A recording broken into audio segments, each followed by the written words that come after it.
Welcome, welcome. Good morning, everybody. Hope you're all having a great morning. You had a great weekend. Welcome to another day of Disco Elysium. We're going to just dive right in. You know me. I'm not exactly here to sit around and chat when we've got gameplay to do. Tenwin, Lord Brown Bear, welcome, welcome. to the content mines we go. But yes, hold on. Where were we exactly? Right. We have many people to talk to on this side of the coast. Not gonna remind us to hit the subscribe button. You know where it goddamn well is. I'm not one of those people who's gonna constantly harp on it. If you need to hear it repeated, then I don't know what to say. All right, let's start with this lovely lady on the docks here. Hi, officer. Oh, a woman in a raincoat stands on the quay. Considering an overturned boat, a sword in the scabbard hangs from her hip. Anything I can help you with? That depends. Where are we exactly? A fishing village on the seashore. This place doesn't really have a name. It's sometimes called Illisible. The sign on the street leading here is illegible. Has been since they built this place. Sprayed everywhere, so much worse than just strong enemies. Heck, I prefer the Praetorians above the Purifiers. I was doing some farming in the Surge last night, Tenwin, and yes, I was literally, now that I know where we are in the executive area, I'm able to run through it with the high-end gear, no fucking problem. But, even though I went back to the other zones to open up the security doors, I still avoided R&D. I just didn't want to fucking deal with it. I didn't want to fucking deal with it at all. Absolutely not. What is your name, ma'am? The name is Lillian. People call me Netpicker. I think I have time for questions, and that was actually the second one. She gestures towards the fish nets. Indeed, you're always confused as to your whereabouts. Ask her about the cool sword. Helps to break the ice. Nice sword. Does it come with a story? Unfortunately, the factory sold this one with a 3-year warranty instead of a story. It's to intimidate folks, mostly. Remember the path you took when you entered the area, the corridor you fell into, the security area has a door there? Well, then maybe I'll consider doing back to it at some point. It is imposing. It's a regular mass-produced sword, like a shovel or an axe. Nothing fancy, just for intimidation. And why do you need the intimidation tactics, ma'am? From time to time, people need a lesson in respect. That's just the way it is. Back in the day, I caught the eyes of many men. And believe me, men need a lesson in manners from time to time. Then why don't more women carry a weapon if it's so What effective? makes you think we haven't? The truth is that almost everyone in this life is scared and tired and stupid and too dull for that. That goes for men too. But they put on an act for us. Pretend like everything's good and living in shit doesn't bother them. Like anyone falls for that. Behold, point to the expression. Her eyes meet yours, and suddenly she starts laughing. It's hoarse, as if she hasn't laughed in a while. Not bad. Do you like it? Sure. It looks as if you could face down any horror in the world with that same unchanging grin. It's like a shield. The traces of her laughter are still there, in her eyes, fading fast. So where are the men on the village now? Some went to patch their wounds, their lesson learned. Others were more thick-headed. And one of them, I ended up marrying. Well, then where's your husband now? Gone. Missing persons case? It absolutely does not. We are not going to look for him. No. There's nothing to find. He's dead. Lost to the waves. Ah. He didn't respect the sea. Went out there, drunk like a skunk, and sure enough, one day the boat was found floating empty. The bloated corpse turned up 2 weeks later. Now, before you tell me how sorry you are for my loss, know that it was 4 years ago, and I've moved on. There's only so much mourning you can do for a drunk with sinewy muscles. I guess it's helpful to let go and move on. One's got to find the way to keep the wheels spinning. Us working folk don't have the luxury to be bedsick with melancholy. I buried him, mourned for an appropriate amount of time, and went on. Life didn't really change that much for me and the kids. She glances at the village, where 2 children are playing with what look to be rocks. This is neither a touchy nor a very interesting topic for her. Poseidon hates drunk drivers, apparently. She looks like she's ready to go on a date with another. No. Better, drunk. Ask her. Both of you could need some action. What the fuck? Kim's presence makes it awkward. Yeah, I bet. Doesn't know a good spot yet. Explore the coast. I don't want to do that. At least not right now. What is it you do around here exactly? Like I said, fish mostly. Sail the waves, take care of the kids, pick nets. Right now I'm tarring a little skiff. Is that enough to make a living? Sometimes I also walk to the beach to see what the sea has given up. The sea is full of surprises. This is what is called a conversation. You don't have to be guarded right now. Never thought the sea brought in anything particularly interesting. Wood, pieces of glass. Every once in a while we see dead bodies. Human, animal, fish, other odd sea creatures. A mine washed ashore once. Bottles, drugs also. Lost cargo in general. Most of the time it's just wood and glass. All right. Major choice moment. You only get to ask one thing. It would be weird to say them all. Choose wisely. Drugs, I need info on this. I'm a major narc. A mine? The RCM could use a mine. Where is that? I need to know about those human bodies. I mean, the human bodies are probably just bloated people who fell overboard. A mine? The RCM could use a mine, or at least get rid of it. Well, the RCM has to wait for another one, because some army folks came by, took it in the middle of the bay and blew it up. The blast was surprisingly timid for such a huge spiky thing. Spiky? Must have been a naval contact mine. So I take it that's your skiff? Sure is. The Sun, I call her, coated with a fresh layer of tar just yesterday. It'll take some time for it to dry, assuming the sunny days continue. Sunny days. Aye. Sunny days. You got a problem with that? No, ma'am. We have no quarrel with sunny days. Good. It would have been bad news had it turned out it wasn't a sunny day. Bad news for the skiff, bad news for the nets, bad news for the kids. There's a moment's silence. She looks at the slushy snow melt on the yellow belly of the boat. Metal Gear method of questioning. Believe it or not, I have never played any of the Metal Gear games, Lord Brown Bear. Not a single one. When do you think the boat will be ready? In time, when the sea turns and the winds settle, she will be ready. Waves wash the sand. A skiff moves across the mirror-smooth sea, far away from here. A lone passenger, a fast sloop in the distance. White sails. My prediction, it will be at least 2 days. Yeah, no, we're not going to do this. We're going to forge the signature once we find a place to get away from Everett's prying eyes. I was looking for someone. Maybe Let's you can help. see. Who are you looking for? Well, firstly, we have a group of missing cryptozoologists. I don't think I know what these are. Care to elaborate? People who look for animals that are, shall we say, hard to find. Aha! Like snowmen. Snowmen? 2 odd guys have been wandering around here, nose in sand, talking nonsense about snowmen and the like. Do you know where they I went? don't really know. Further down the peninsula, I guess. I mean, that's where they were heading.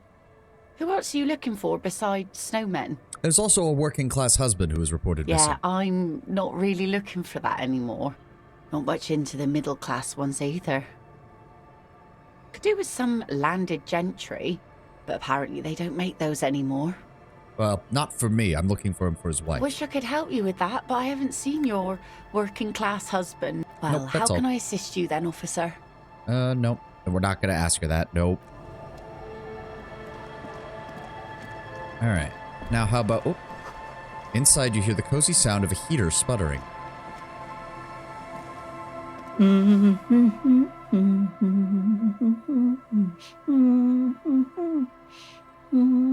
I believe it. I've only played Ground Zero and Phantom Pain since they're on Steam. Wasn't a PlayStation kid. I mean, I was a PlayStation kid. I just never saw any real interest in a stealth game, and that was all that Metal Gear was marketed as back then.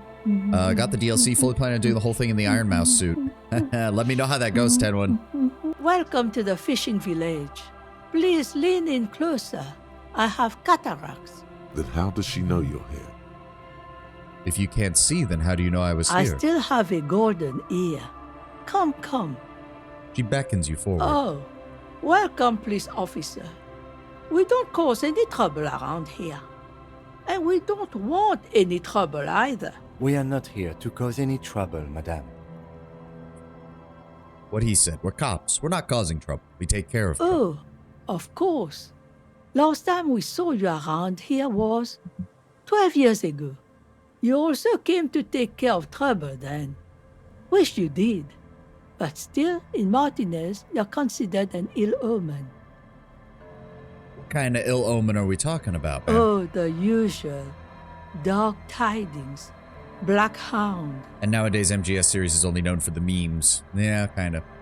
I mean, it's still got decent gameplay, but it's just nothing I've ever really wanted to bother with. You know, people have a tendency to open up to Harry. The amnesiac line of questioning must make him seem like an innocent kid.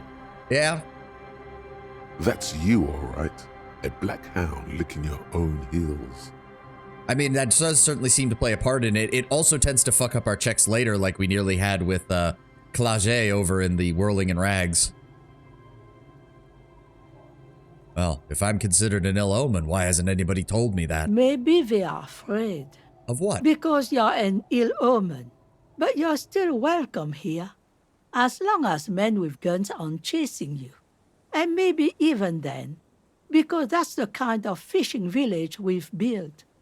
I'm sorry there's not a lot of room to park the motor carriage. And not a lot of houses. Or a lot of people. My kids are long gone. Searching for treasure. So are others. Ah, look at me ramble on. What brings you to us? Someone stay around here. Stay? Most people here are trying to leave. That said, if lodgings is what you're looking for, I've got a free room in the shack. Soapy thumb points to the building behind her. How much is I it? won't charge you for it. Take it as a gesture of goodwill from the village to the RCM. Okay, I'm not going to question her on that. I'll take it. Don't make an old woman regret opening her house to the police. A key appears from under her apron. And Well, she hands it. if you are not in the hostel in the morning, I'll know where to find you. Here, in a shack. Hey, at least I don't have to pay money for it, Kim. What's in the fishing Just village? us. It's barely a village anymore. We almost don't exist. What do you mean? This is pretty much a non-place. A gap. A blank spot on the map. Just a cluster of nameless shacks on a nameless street. Oh, come on. There's got to be something around here, right? Over there, you can find more of the same. Shacks and trees growing wild. That's the pox. Between here and Jamrock, a dusty sea of old trees, all covered in industrial soot. Small houses under them, an overgrown park. The pox. What's that? An old military hospital and its surroundings. Or it used to be, during the time of the suzerain. After the war, it was turned into a goodwill hospital for shell-shock veterans and folks looking for some quiet in the old sanatorium gardens. Now the area is crisscrossed with nameless streets and makeshift cinderblock houses. Shacks as far as the eye can see. What happened to the hospital? The goodwill ran out. The staff left and the place was shut down. It's long gone by now. So who else lives here? Well, there's Lillian and her kids. A few new folks live in the house to the east. But they're away right now. And then there's the drunks. Not a pretty sight, but there's little we can do about it. Home is home, even for them. You should play Revengeance. My only problem with Revengeance 10-1 is that I have quite literally watched about a dozen different Let's Plays of the game. Like, I have seen every permutation of every dialogue and every single thing that's in that game. Because I have just seen so many bloody people play it. Lillian is tough. Tougher than the men here, at least. If it wasn't for her and the kids, this place wouldn't have a spark of life left. I haven't seen any drunks yet, though. Sooner or later, you'll see for yourself. Don't have to look long to find these guys. Any way to make a little money around here? Here, for you, no officer. The only money we have here is some coins the drunks tried hiding from their women and then forgot about. Under carts, boats, in little boxes. It's not hard to find. She All right. nods, rinsing another piece of cloth. What's further down the coast? Not much. There's the abandoned church, the DeLorean Church of Humanity. It's been there since before my time, even. Why is it abandoned? Some things just don't fly, officer. Look around. Who'd go to church here? They built it 300 years ago. Must have been nicer then. So, they don't hold services there anymore? The Ecclesiastes? No, we've tried, but things just keep happening. Crime, accidents, other things. The place never stays open. It's a pity. It used to be such a nice church. What else is on the coast? Before you get to the church, there's some ruins, an apartment complex, or some kind of electrical plant. Run-down bunch of houses, empty. Wait, which is it? Apartments or an electrical plant? I don't know exactly. A pre-war place. It used to be something. Before the war. I wasn't here then, you know. Was born in Samara. Anything else of note, old lady? Of note? The old fish market up on the boardwalk. But it's closed. Who would want to come to a fish market? No one. That's why it's closed. It was once a bustling place, back when I was young, and so was everyone else. You know, it's embarrassing to admit, but with Kim's appearance, it took me a dreadful amount of time to register that he has a French accent. A little bit, yeah. Now, what catch we do bring in goes straight into a lorry for the Delta or somewhere else. And to be fair, given the... Remember, this is not our world. This is the world of Revachol, the world of Disco Elysium. But there are certain historical parallels. A person of East Asian-looking physical appearance having a slight French accent to speaking English would actually make a lot of sense if you know about French colonial history in the region.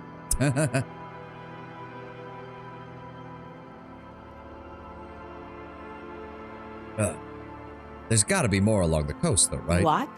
You're one of those real estate people with big plans? If you want a development opportunity, you can check out the abandoned building over at Land's End. Used to be a supply depot, we think, sending goods and ammo across the bay. It's jammed shut though. We tried to get in, see if there was anything to sell or scavenge, but it's impossible. And now you know everything there is to know about this coast. He drops a bar of soap into the bucket with a splash. Well, what about you? Who are you, old lady? Me? No one. Just an old washerwoman. Mother called me Isabel, if that's what you're asking. And my married name is Sadie. Now it's your turn, Mr. Makes sense, of course. I'm saying that if someone were to ask me what he sounded like, I would have said heavy Asian accent, despite that not being true. I mean, there's only so much you can do from somebody's physical appearance, Lord Brownbear. Lieutenant W. Freighter Harrier Du Bois. Quite a handle you got there. So many titles. One of them double. She's got a couple of ranks herself. Honored chief and so on. No, we're not going to take the... We are not going to take that from her. We are The not door doing has Everett's seen work better with that. days. The layer of paint has started to peel off due to the salt and wind from the sea.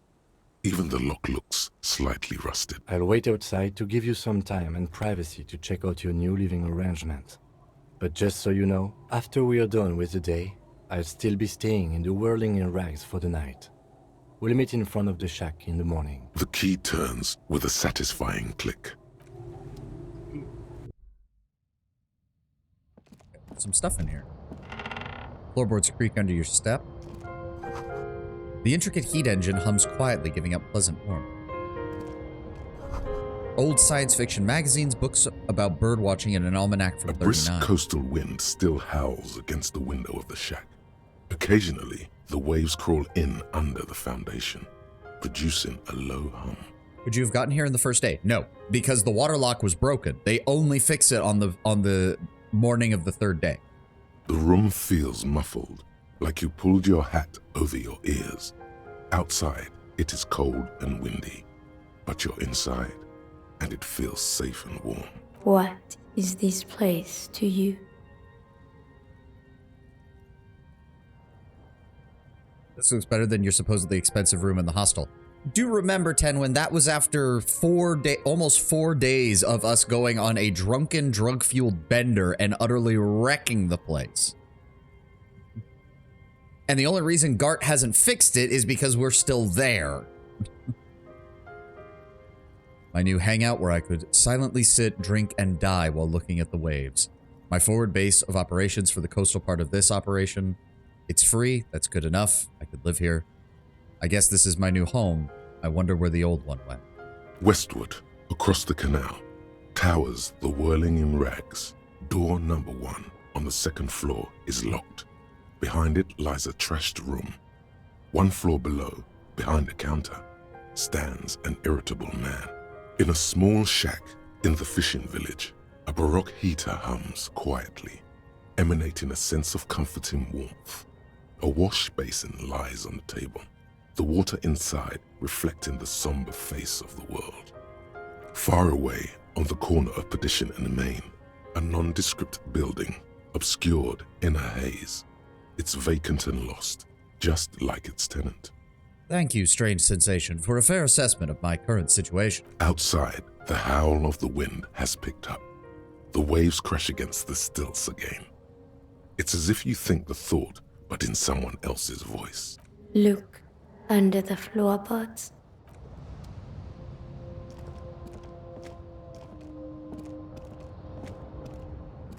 Well, if I'm supposed to do that, it's not giving me the option just yet.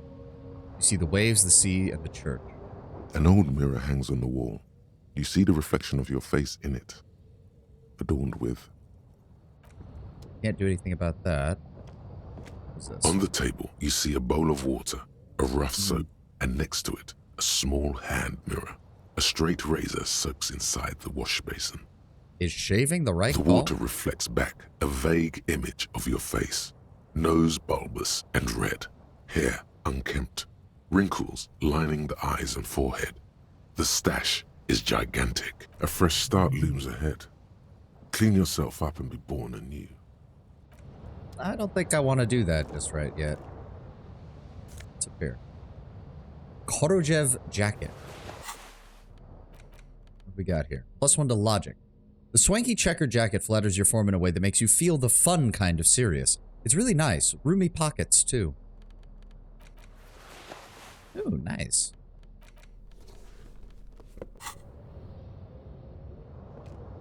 The bed is comforting. Yeah, no, we're not sleeping just yet. So wait, why did it say to check under the floorboards, and yet we don't have option? Maybe it's from the outside, the...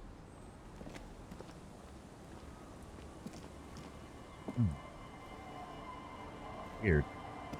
Shave that stash? Why? Why would... What? What the hell? What the fuck? Yes? No, it's not asking about him. Our tenant, But what the hell? Why? I don't know why it's doing that. I don't have the option to select anything. What is going on? Game? I do not understand. Okay. And now it's gone. I have no idea what the fuck just happened there. You too. The scruffy-haired little boy kicks a stone. He can't be more than 5 years old. The other one looks indistinguishable from him. He watches his brother kick the stone with his tongue lolling out of his mouth. You must be Liliane's twins. This one doesn't say anything, kicking the concrete with his worn-out sneaker. Lily's our mum. Explains the other one, tongue still lolling out of his mouth. Yeah, I said The that. stone kicker laughs suddenly. His head is too large for his shoulders. The other one laughs as well. Wow, so intellectually stimulating. Well, you two are identical. The stone-kicking one becomes frantic all of a sudden, as if that's something to be scared of. The obvious fact that you just stated. He looks just like me. Yeah, I said that. The boy doesn't answer. His brother throws another rock. Both of their hair is covered in some kind of dirt. The rock kicker was just being shy, but now he's enthusiastic again. You're bad with kids. I am, yes. Don't worry, everyone is. How about we do some police work now? We're not getting anything here. Kids that don't cuss at you. I know, it's a miracle, isn't it? Hard to see the details. The colors, all warm and welcoming, are cozy. A flower trough where nothing really grows. Maybe in the spring. A primer for small kids. I'm sorry, what? Textbook for the first grade in primary school. On the cover, a humanoid teddy bear is pushing a wheelbarrow full of letters. He's not doing a very good job. The letter S is dangerously dangling from the cart, while the E fell out a long time ago. Children should learn to pay more attention. You hold in your hand the colorful primer. The title reads, A Primer for Small Kids. Flip through the Every page. page has one word designating one letter of the alphabet, with a faded illustration. Most of them are scientific and cultural principles. It goes as follows. God, Harry having to relearn the fundamentals of reality from a children's book. A is for azimuth. B is for Boreas. C is for cosine. D is for diamite. E is for ellipse. F is for phlogiston. G is for gamete. H is for homeboy. I is for econ. J is for Eura. K is for collapse. L is for laudanum. M is for myriad. N is for nadir. O is for aureole. P is for perihelion. Did you really criticize his children's books? No, I'm criticizing Harry. Q is for quasar. R is for rhododendron. S is for sinus. T is for tricolor. U is for ultra. V is for vector. W is for Wahrheit. X is for xylophone. Y is for Ustava. Z is for zenith. That's it.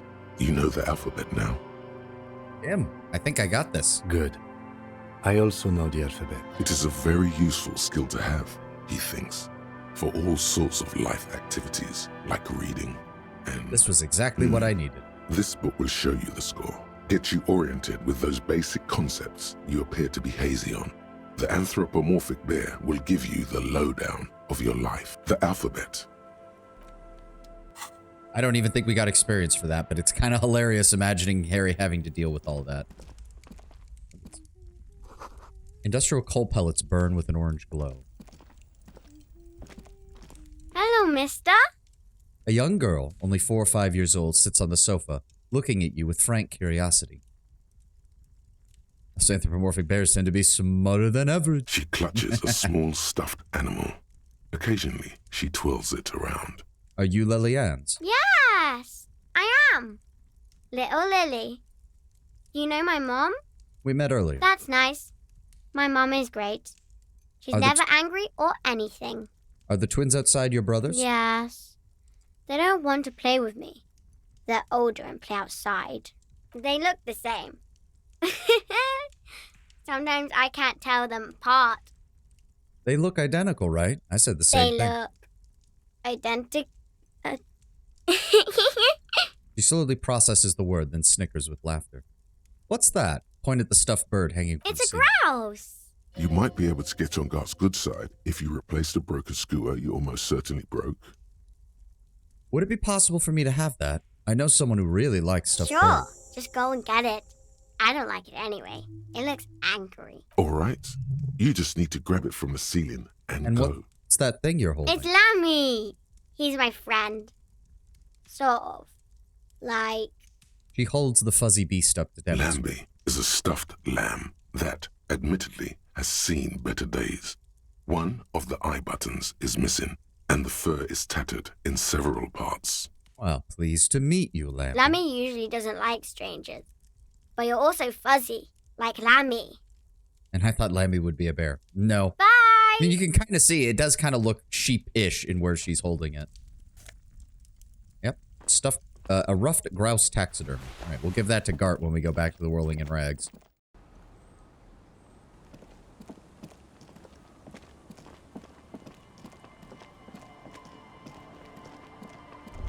Oh. A little black swallow circles above you, hearing it chirp.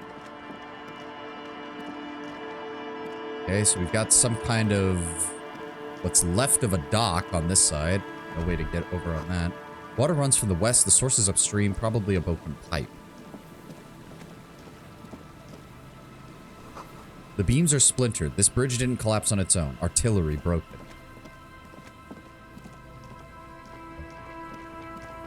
I'm not sure how much exactly there is of this area to explore. Holy shit. Oh, hello. Pocket change. Thank you. Rust-eaten letters read Mazout. Winter, slow to let go of Revachol. Flecks some more wet snow from above. Look The around. snow falls lazily, making the beach sand paler still, mixing with the rust-colored sewage runoff. And to think, it seemed as though it were already spring. How does it feel? The melting snow seeps through your thin clothes. Grandmothers don't let their grandchildren out dressed so lightly in this weather. At least your hair is protected from getting wet and sticking together. You look around. What's to the west? More winding coastlines lined with abandoned buildings. Crumbling piers, salt water lapping at their dark piles. Grey and red forgotten city blocks. What remains of the pre-revolutionary effort to gentrify the coast. The waters Beyond that. turn black. Coal City in the shadow of San Martin. A boom town. Back when coal extracted from countless shafts near the city was needed to power Revachol. No more. The coal was supplanted by petroleum from the ocean floor and hydropower from the Esperance. Everything crumbled. These days, only the weakest remain in Coal City. Their hopes of getting rich linger in the defunct shafts under their feet. Below the old mines, L'Océan Municipal, Revachol's underground cemetery. Le Petit Rat braved the underground passageways, trying to get to Le Royaume, where the Philippian kings were interred with their doctors and their admirals. Mausoleums, burial chambers, leaf gold still remains on the double door of the morning. That's where Kuno said he was gonna go. Yes, to peel the gold off with his fingernails. The Le Petit Rat? Children under 14, they go underground looking for artifacts to sell to foreign museums and for fabled relics. Their parents let them. They go deeper. Deeper. After rubies, melchiorite, lapis lazuli, plundered from Safle and Seol during the time of the suzerain. In the burial chambers of the kings, Grand old Philip, Guillaume II, and even in the mausoleum of Philip the Opulent. 2 kilometers underground, in a winding shaft along whose walls mirrors have been placed, so that daylight may eternally fall upon the richest of all the kings. The mausoleum contains untold quantities of gold, and that special, purest of the pure magenta cocaine, favored by Revacholian royalty. How can it be pure if it's magenta? How can it be pure if it's magenta? Snow falls, and there is no answer. Some things are not for mortals to know. Few Petit Rats return from the shafts. Even fewer find what they're looking for. A small child steps out of the black tunnel with silver trinkets in her pockets. All around her, white snow on the extinguished coke furnaces and on the weather-worn shacks where fathers beat their sons after drinking. The snow melts on your fingers, turning to water. And what's back east? The canal you crossed to get here and beyond it. Martinez proper, the district the police forgot to police. There is laughter, lights, attempts at entrepreneurial activity, cynicism. Someone is scraping snow off their windshield at the roundabout, in the midst of which a statue of Philip III serves as a destination for grade school field trips and a fine perch for winter birds. Is that all? Like all monuments, it's also a warning. 6-story ruins on the south side of the roundabout cast a long shadow over the profligate king. And further? A fenced-off yard. There's a truck belonging to a logistics company parked next to the gate. Bright light from a building behind the fence reflects off its hood. What's to the south? The raised motorway, 881, separating Martinez from Jamrock. Vehicles whoosh past one another day and night, while those who reside in the labyrinthine alleyways beneath the motorway attempt to carry on with their lives in the snow and the slush. And south of the 881 is the Pox. Was once a park, a place for reflection and recuperation for the patients of the old military hospital. In the 20s, it was used as a quarantine center during a measles outbreak that killed many children. Most everyone has avoided the hospital and surrounding park ever since. The Pox is completely wild now. Evergreen thickets covered in snow and industrial dust. Feral dogs and even wolves roaming in packs. The police try to keep the deepest corners cordoned off. Heavy drug users do slip through and hole up in the old military hospital, hoping to find something to get high on among the hastily abandoned supplies, or just to overdose in peace. I wonder if we'll get to go there.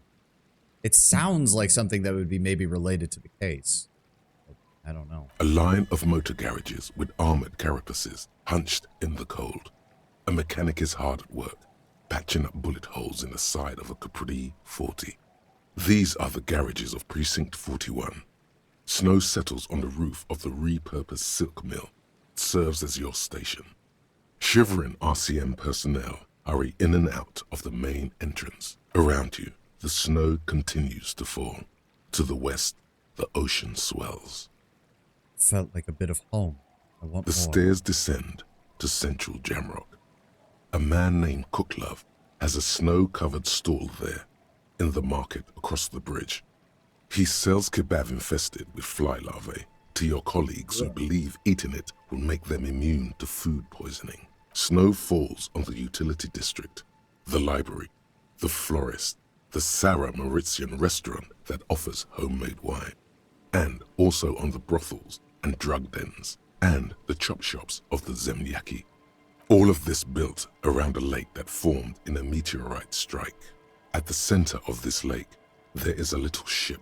There are lights at the bottom of its hull. They are lights directed toward the seafloor, looking for something, like whiskers. A chill comes over you, crawling down your back. The sand under your feet is wet. Somewhere in the south, tarpaulin flap in the wind. All right.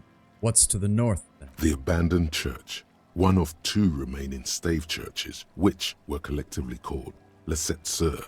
The other 6 sisters were destroyed during the revolution.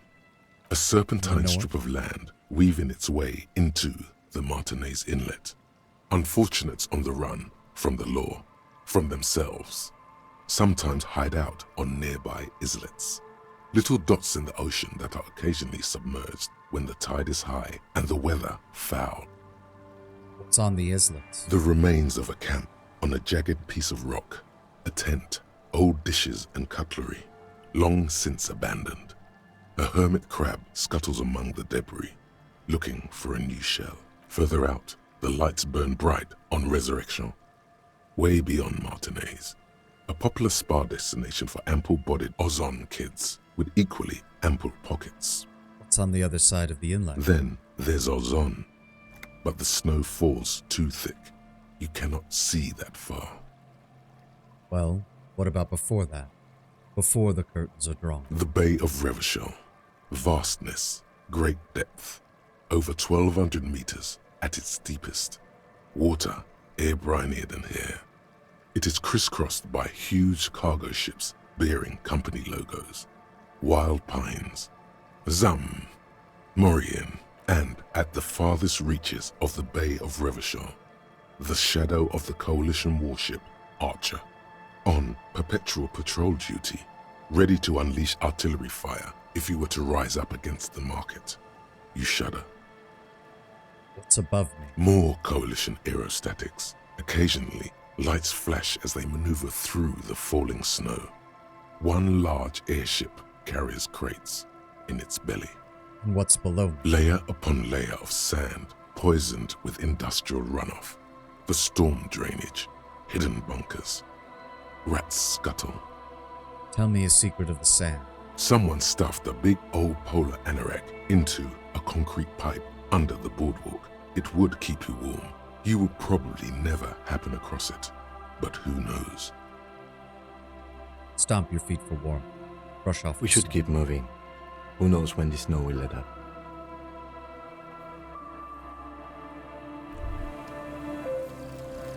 Kingdom of Conscience. The Kingdom of Conscience will be exactly as it is now. Moralists don't really have beliefs. Sometimes they stumble on one, like on a child's toy left on the carpet. The toy must be put away immediately, and the child reprimanded. Centrism isn't change, not even incremental change. It is control over yourself and the world. Exercise it. Look up at the sky, at the dark shapes of the coalition airships hanging there. Ask yourself, is there something sinister in moralism? And then answer, no. God is in his heaven.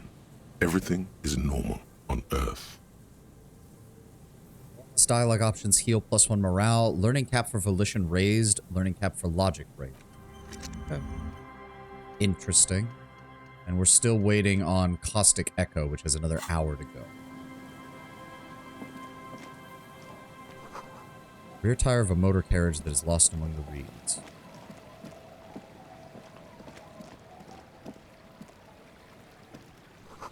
Looking back at you from the rust-colored water, you. Why is this saying I have an item? Oh, right. The dead body of a grouse stuffed with some unknown material. From a distance, it might just pass off as the real thing. The bird looks extremely ruffled and slightly grumpy.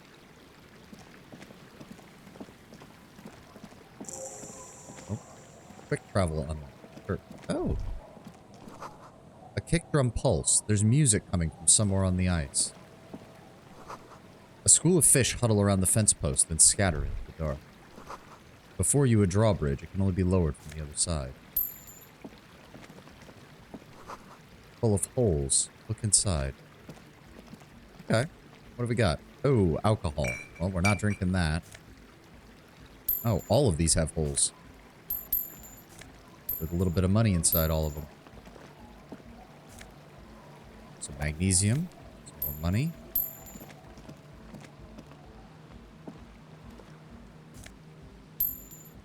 I don't think there's anything else here. Stuff up there on the church. Oh. You see that seagull up there?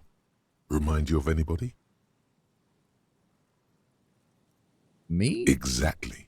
Okay, why am I like a seagull then? Think about the seagull's story. It's one of endurance and adaptation. The seaside was paradise once. They were birds of that paradise. Then their paradise became shit city. And what did they do? They became urban survivors, eating burgers out of trash cans, killing and eating pigeons. No time for that sentimental bullshit. They're hustlers, getting shit done. They're one pair of track pants away from gangsters, just like you. Yeah, fucking right. Whatever it takes to survive. I am the seagull. Own it. Steal hot dogs, shit in the sand, whatever it takes to keep going. Okay, thank you, Endurance. That was not exactly... Why does it do... What am I missing here? Does that mean that I don't have a stat needed for it? That's the only thing I can think of. Oh, hi. 1 second. Painted with pastels, someone trying to bring a little bit of cheer to the world. Yellow moss on the stone, stolen from someone's garden. That was fucking weird. I mean, are you really that surprised, though? Actually, Endurance hasn't talked much during this game so far, so... A shaggy-looking girl in her late teens or early 20s kneels on the ice with an electronic contraption in her hand. Hearing you approach, she looks up. Oh, hello there. It's cold out here, but she's not wearing a hat. She must be freezing. Everyone knows drugs make you invulnerable to cold. You bet this one likes to party. If I recall, this part of the conversation has me give up my hat, but I don't have any other hat to use, so we're gonna actually hold off on that for a second. I would like to give her a hat, because I know we can, but I don't have any other hats, and if I lose this one, then I don't have anything to put in its place. More tribalistic marking. This post is covered in little humanoids. Pole scrawled with ice keeps the tent erect.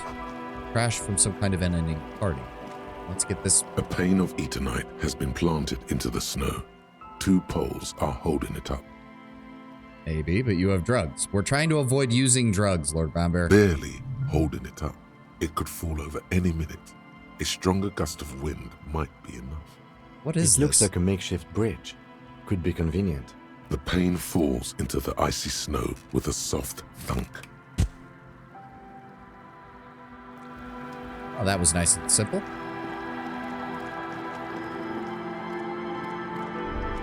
Oh. You feel the shadow of the large building fall upon you. Dusty pews in the shadows, many seem to be missing. An altar shrouded in the dark, or something like that. It's simply too dark to tell. Sign reads St. Brune, 1147.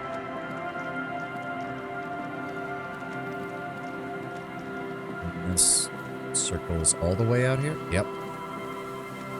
Doesn't look like there's anything actually behind the church.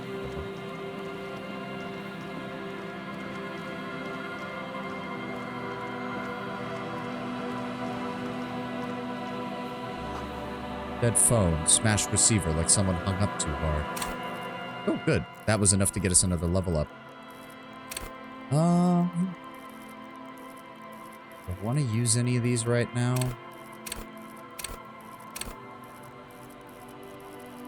I think we're good.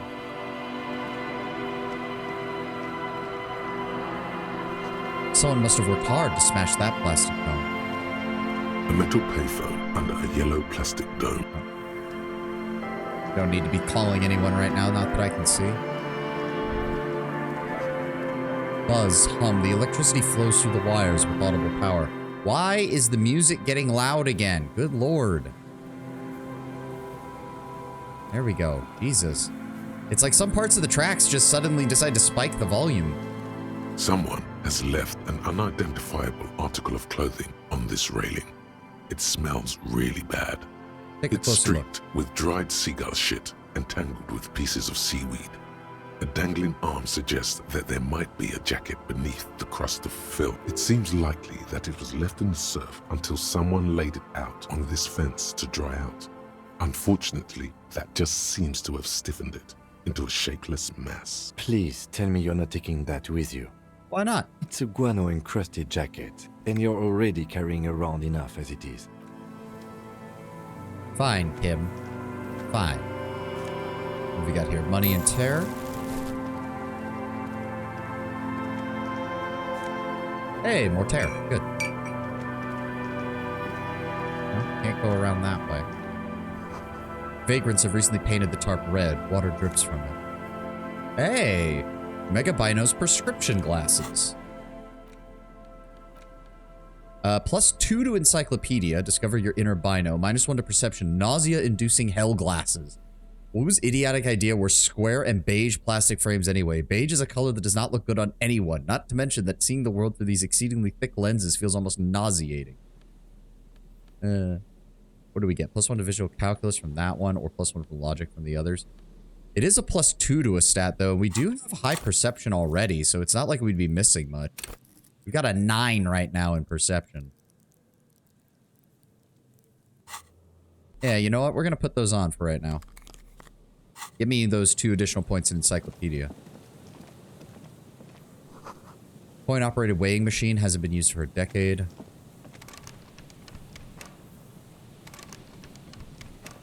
Why can I click on that, but it doesn't do anything? That's strange. It even makes a clicking noise. Makeshift roof. Vagrants have tried to make the boardwalk habitable. The tarp will keep out neither rain nor snow nor wind.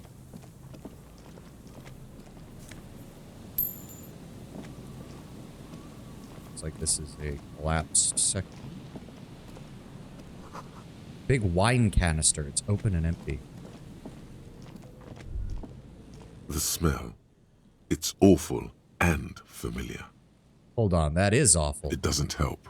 You can still smell it. Keep it in now. Don't overreact. Breathe. What is it? Don't you recognize it? That hideous pungency. That faintly cloying sweetness. Only death smells like that. Something cold wakes in the pit of your stomach. Fear. It is death. It must be. Heads up, Lieutenant. Something's not right The here. lieutenant has already brought a handkerchief to his nose. Careful there. The floorboards look rotten and weak. There's some tear, an empty cigarette package, and a crumpled kebab wrapper in the trash bin. Examine the 2 tear. empty bottles of Tallulah vodka and a can of black potent porter is all you find. No, there's more in there. Livis strawberry liquor, plus some Pilsner bottles too. Better not pick them up.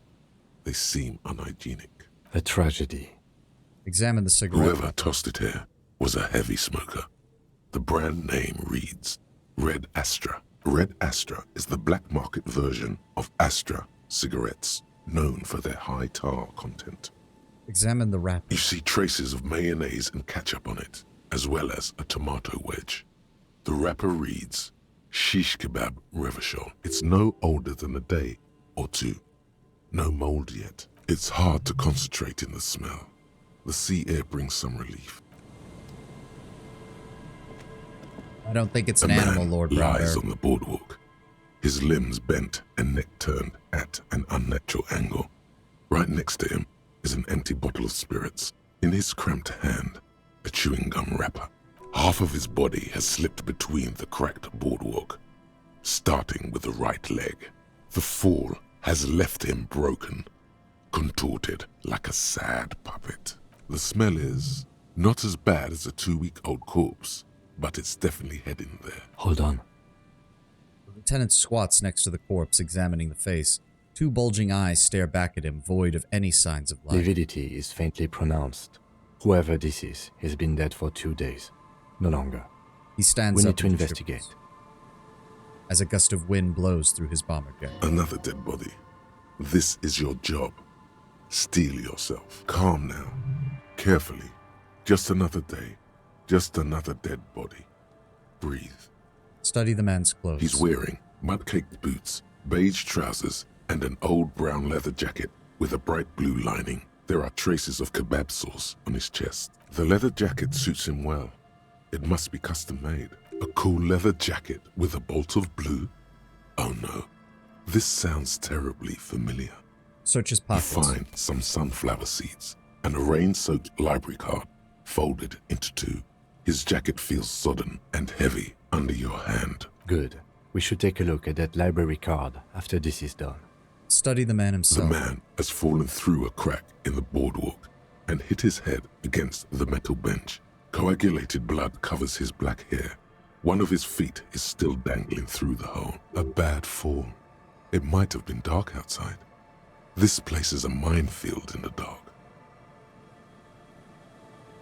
Examine his face. His expression is dull, like the sea behind him. Drops of water shining on his mustache. His eyes, empty and wide, look frightening in their frozen gaze. Height, 170 to 175 centimeters. Curly hair, stout build. Age, approximately 50 to 60 years. For our fellow mustachioed brother. Unfortunately, our fellow alcoholic mustachioed brother. Study the There's some surroundings. dried blood on the metal bench, right where the corpse's head rests. The floorboards are rotten and slippery wet around the hole. An empty bottle lies nearby. A chewing gum wrapper is clutched in his fist. Examine the wrapper. Grabowski spearmint chewing gum. Green leaves on the cover. The man's mouth is half agape from the terror of the fall. Look. The blackness of death. Stench. You think you see white chewing gum too. Confirmed. Nearly the whole pack is there. Solidified on his lower rear teeth. He ate the whole pack, right? It's to cover the smell of alcohol before going home. Yep. The worst thing is, I've seen it before. Almost the same scenario. Even the chewing gum. It's always the same. Examine the A bottle. .75 liter Tallulah vodka with its cap missing. There's hardly anything left inside. Tear all around us. He looks at least 2 other bottles near the coin-operated viewer, then at your own yellow plastic I'd bag. prefer if you didn't collect them this time. It's not proper. True. It feels disrespectful. Check the They floorboards. screech under your feet ominously. It's hard to say whether the dead man's weight was the cause of the boardwalk to break. It definitely looks fragile. You see waves churning below. Something cracks beneath your feet. He could have easily disappeared into the sea through that hole, and you would have never found him. Look at his A head. dried chunk of blood covers the hair at the back of his head. An open wound. It's sticky and cold to your touch. This is what killed him. I don't see any other major wounds, do you? Oh. Just the one at the back of his head. Seems like the head wound was fatal. It's exactly the shape of the bench. The entire boardwalk creaks in the wind as you take a step back. Who is this man? Looks like one of the locals. He'd have to know this spot to come here. You don't just walk over here. He looks south at the way you came. That's just a lazy assumption. What do you think? A dead working-class man with a bottle in his hand? Don't deceive yourself. You know who this is. We know who this is. It's the working class woman's missing husband that we talked to 2 days ago. Dead. The woman you met at the book stand? Why do you think it's her husband? The leather jacket matches her description perfectly. The bright blue lining? Well, he's definitely someone's husband. He nods, then points at the ring on the man's left hand. What do you think happened? Death by misadventure. He slipped and fell through the boardwalk. A truly unfortunate accident. If it wouldn't have been for that bench, he'd be alive. Do you think he was drunk? Oh, yes. Alcohol poisoning, liver failure? Some symptoms of acute alcohol poisoning could have definitely played a role here. Severe confusion, respiratory depression, unpredictable behavior. But I think that death arrived through head trauma, not liver failure. Someone should be held responsible for this boardwalk. It's dangerous. They'll seal this place off after the news reaches the coalition officials. I doubt that they have enough resources to actually repair the boardwalk. There's our ad. Unfortunate bad luck, god-awful bad luck. Yep, and we get to deliver the news to his wife. Oh, joy. All right, I'm going to run to the restroom real fast. Grab yourself a drink, grab yourself a snack, do some stretches, whatever you need to do. We'll be back in a few moments once the ad is done.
All right, just waiting on the ad to finish. What else do we have to do now that I'm thinking about it? We need to, yep, it's somewhere private where you feel safe enough to sleep. Oh, okay, so we can do that in the shack later. Find all the armor pieces, get the hangman's boots, right? We need to do that. Him has to be absent. Body has to be down, the autopsy has to be finished. Yep. You want to get all the armor pieces, deck yourself out in some full metal battle-hardened glory. Note, this might take a while, like a long time. Oh, God.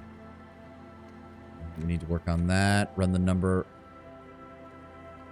Right. We did call her about that. Where's the rest of the armor? Who no lie do you return and confront him? Oh, I forgot about that. We can do that too. Not that sealing it off would keep anyone away. All it does is keep the city council's hands clean. You don't think this could be related to the killings? No, I don't see anything that points in that direction. For now, let's treat this case as a simple, albeit sad, accident, unrelated to the murder case. Agreed. If this somehow converges later, why not? But What about keep it simple for now. the kebab? What about it? The deceased ate some kebab. It's probably from a nearby place, maybe in the box. Sometimes a kebab is just a kebab. It does seem to be a pretty straightforward misadventure, although there's still a question of identifying the body. Harry really is a good cop. Even with amnesia, he solved the case. Yep. From What where should we I do with him? stand, I can see two options. We either take the case and follow the leads to identify the body on our own, or we report back to the station and leave this for our colleagues to handle. We found him. We should finish it. Alright, we should first examine the library card you found. Then we can call the station from my kinema. Let them know we are taking the case.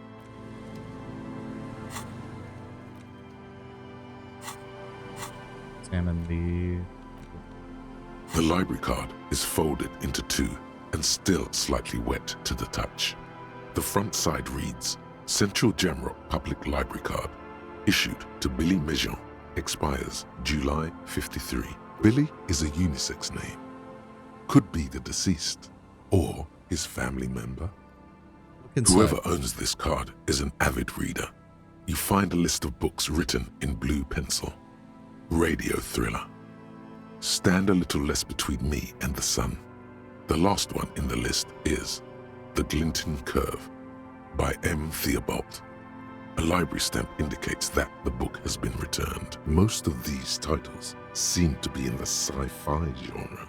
Some thrillers too. If lost, please return the card to the library. Dial 005 02 55211 or visit us at Moreau Street, 78, Jamrock. Business hours, 900 to 1800. Good. We should give them a call from my kinema. See if we can learn anything about Billy Mejean. Good idea. There was plenty of information here to go by. We have to return over to that side of the of Martinez anyways in order to finish up some of this stuff.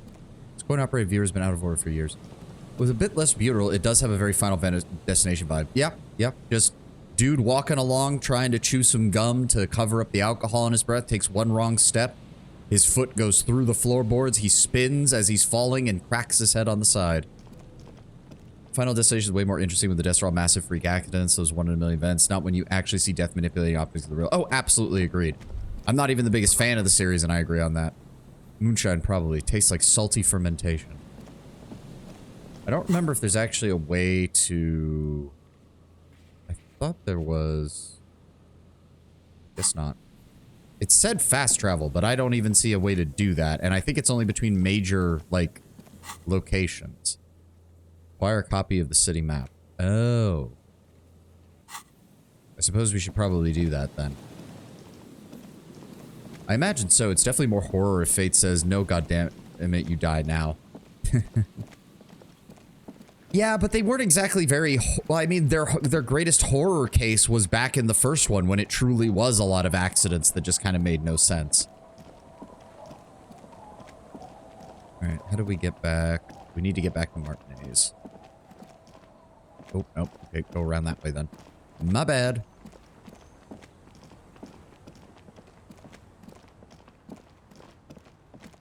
At least we're not having to stay under a tarp like that, like Harry was suggesting last time. I could just stay under this boat. That'll be great. Yeah, fucking Kim will come up and be frozen to death.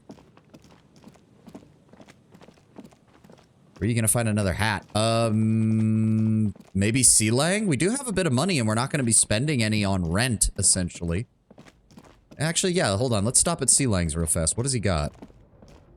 There's a pile of cheap sunglasses in a small box.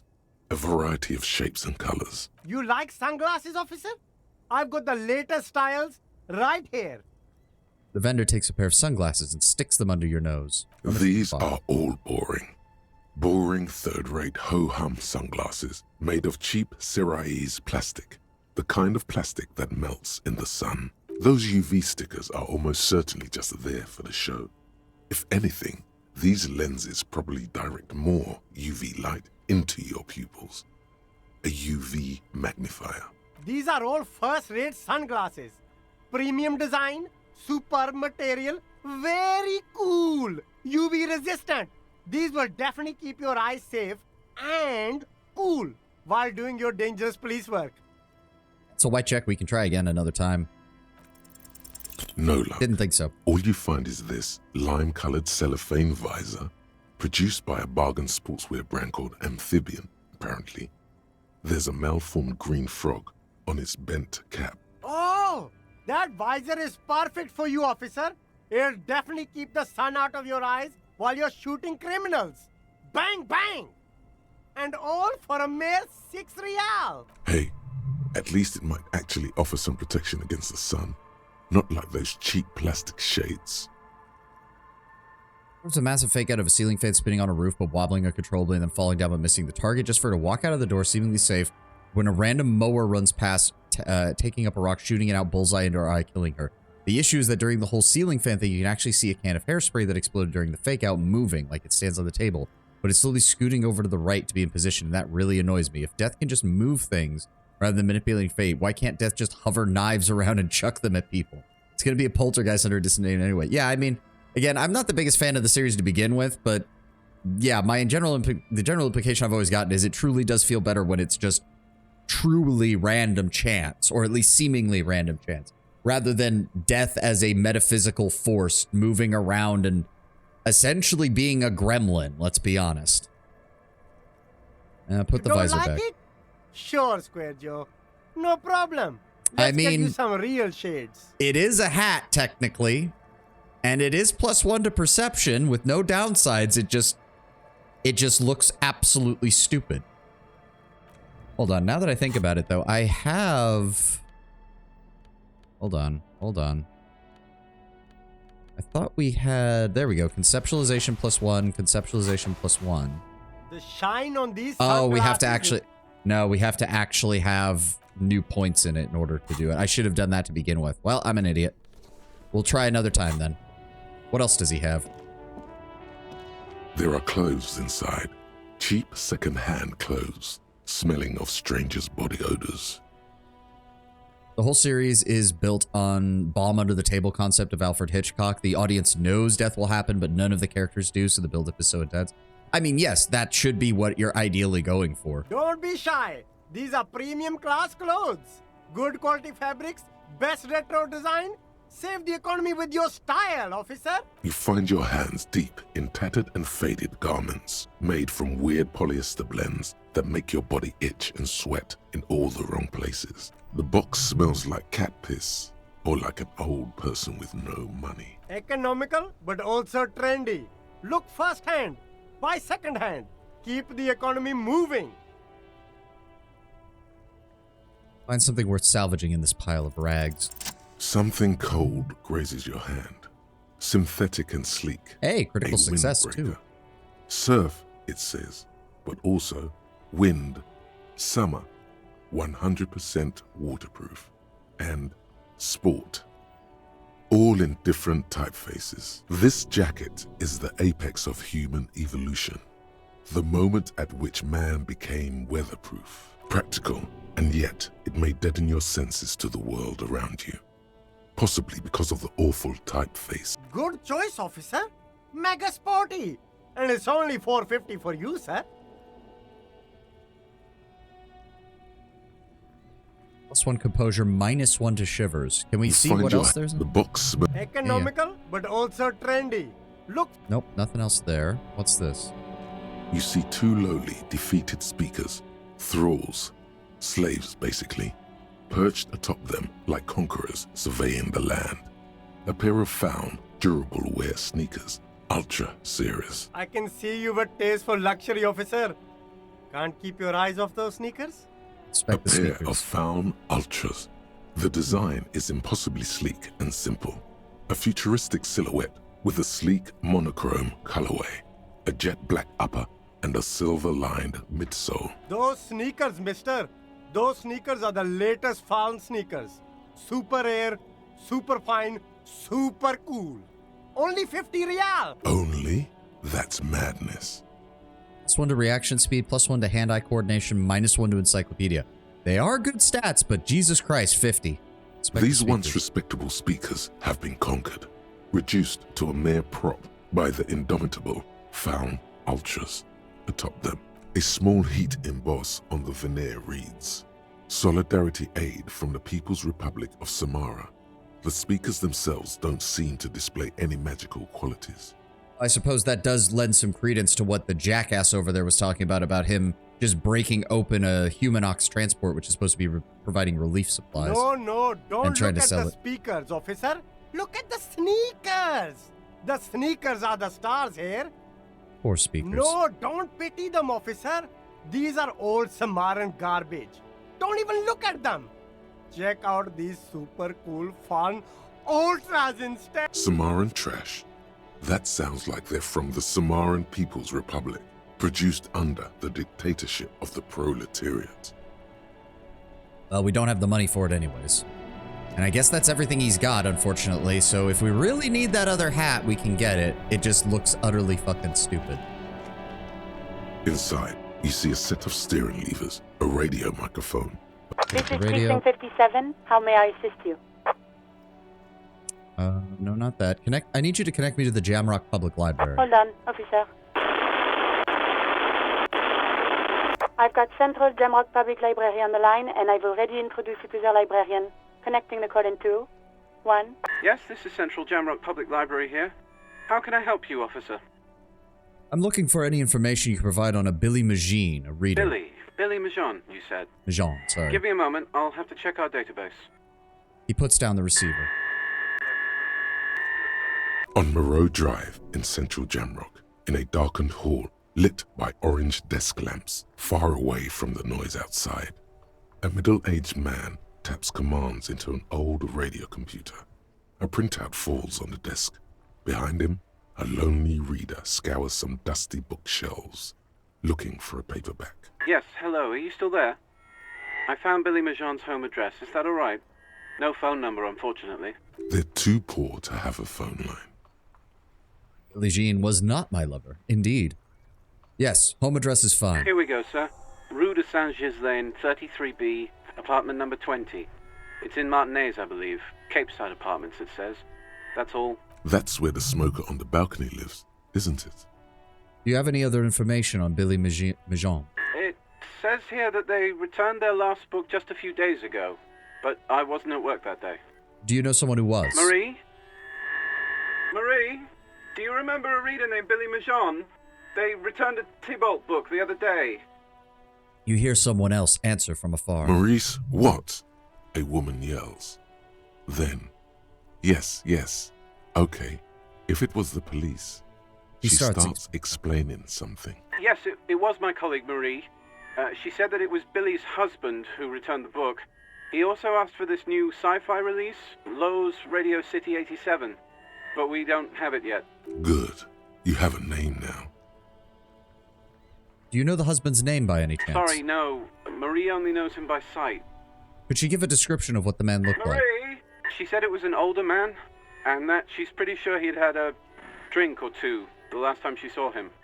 What was he wearing? 1 second. Sorry, Marie wasn't really paying any attention to that. If I might ask, given that Billy Majon is a woman, not a man, how did your colleague know that it was her husband? Marie knows Billy. She's been working here longer than me. Okay. Sometimes makes her sense. husband returns some books for her. Happy we could help. Goodbye, officer. The librarian hangs up the call and gets redirected back to the station with a soft Anything else you need from me? We need to report a dead body on the Martinez boardwalk. One moment. Can you please describe the body? Age, sex, cause of death?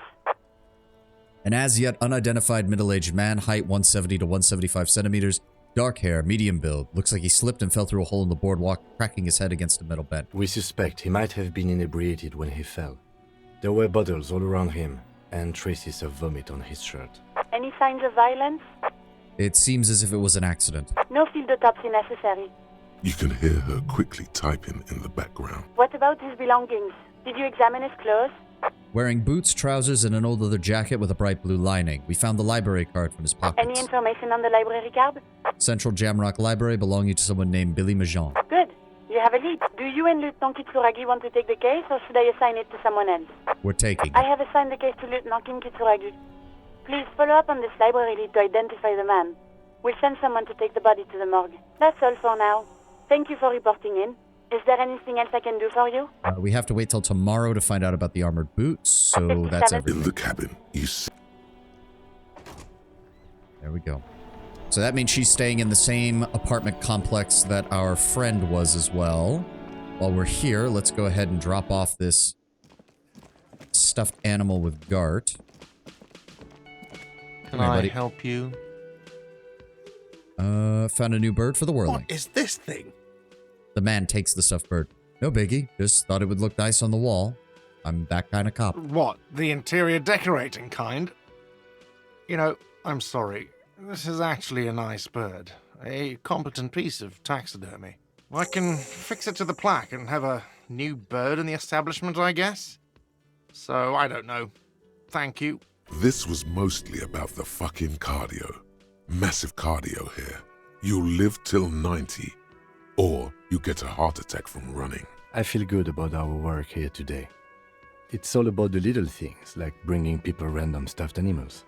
About my bill for the 20 night. real. Oh, Then I thought there was a way to why are tell you him. wasting my... I'm not gonna have to bother you, dude. I'll be staying somewhere else. That's all I wanted to tell you. Echo. Oh. Splat. Splatity splat, Harry. You know what that means? It means the shit has fallen off the stick, and it's bad again. You lost something, and it's not your gun. It's not your badge. It's not your uniform. You can find all of those things. No, the charred echo was left by the one thing you will never find again. Not even if you dive into the sea in search of it. It's the love of your life, Harry. The scent is everywhere. The sound is in everything. The alarm goes off at 3. Whoa. Plus 300 experience upon completion. -1 authority could not stop her from leaving. All Motorix learning caps raised by 1. Okay. Well, we now have 6 skill points in the bank. So, I think the first thing we should do is... well, we're actually still at a 4 in authority, so... Wife left, that does seem to be the implication, yes. I don't really feel like putting anything in those. We do have the +2 from the item, so that's not too bad for Encyclopedia. I'm thinking we level up Volition, because I've been meaning to do that for a while now. Play the Puppet Master, Physical Instrument. Let the body take control, threaten people. I think I just want to get that for right now. We'll apply that.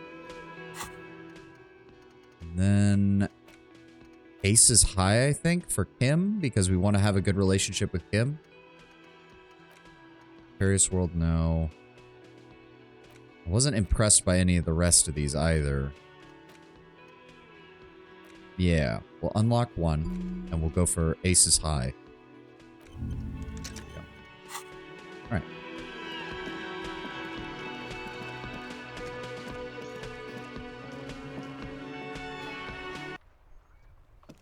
I just noticed it's spelled aces high and not aces. Well, it is, it's in reference, if you, hold on, if we actually read it. The Insulindian Civil War was not the first war to see the use of aerostatic aircraft on both sides, but it was the longest. For 8 years, folded multi-rotor aircrafts crisscrossed the air of Revachel's Ozone, Face de la Mer, and the Arcade Islands. They made sweeps over sandy beaches and shot each other out of the sky, sinking as wrecks to the bottom of the sea. The aces high was a custom on the revolutionary side performed by squadron mates after landing. Lieutenant Kitsuragi likes it. Why is that? Aces as in referring to fighter pilot aces, as in a person's high, not a, like, ace of a card high, is what they're referring to. We still need to talk to Plage at some point as well. We'll get to that, I guess. We're actually getting a lot of things to do now. Kuno's like Kuno's dad? Kuno doesn't give a fuck about anything. I talked to Manana. So? He told me you promised to stick the pigs on him. He said to thank you. Wasn't too keen on chasing down the armor anyway. Fuck, okay. Kuno's a giver like that, yes? He looks slightly confused. Kuno sent your fat ass running around like jello. Look, pig. Kuno sent you to rough some people up. Kuno played you. That happened. Now you and Kuno should move on. Good idea. Yeah, let's move on. That's what Kuno said. Don't be saying what Kuno said back to Kuno. Get the fuck out of here, Patterson Kuno. After this shit, you better have something real interesting to say if you want to stay in Kuno's face. Yeah, real interesting. Kuno doesn't... Well, obviously that was it, but we did get some experience for that. Now we just got to work on finding all the armor. Right, we have to speak. This is what I wish there was a way to just get to the other side of this so that we could get to the fucking apartment building faster than having to go all the way fucking around. I totally forgot I actually made a D&D character inspired by Kuno. That sounds like a horrible idea, and I'm surprised your party didn't fucking kill you for that.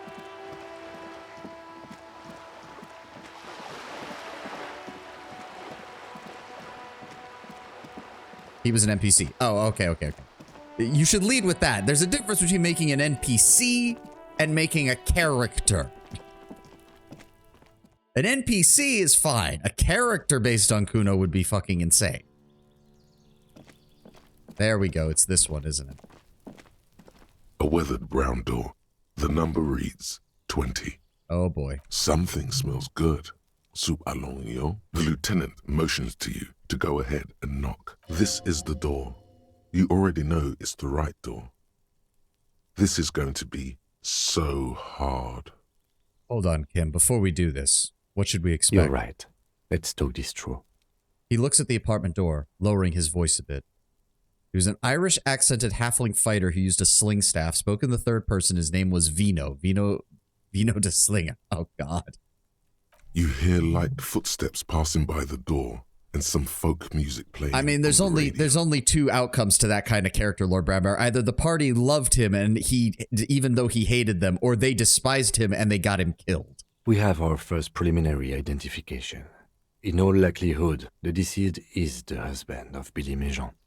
We need to confirm this, as well as deliver the death notification to Billy herself. Now, delivering a death notification is never an easy task. There's a reason why it's often called the most stressful part of our job.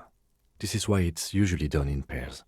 You got this. I'll be monitoring reactions, ready to act if necessary. Any advice on how to tell her that he's... dead? Just don't say that you know how they feel. You don't. All right. Let's do this. The lieutenant motions towards the door. Hello? Who is it? A voice calls out from the other side. And someone turns down the radio. Is this the home of Billy Méjean? This is the police. Please open the door. Police? A moment, please give us a moment. Tidying up. Nervously. Come in, the door. Dear.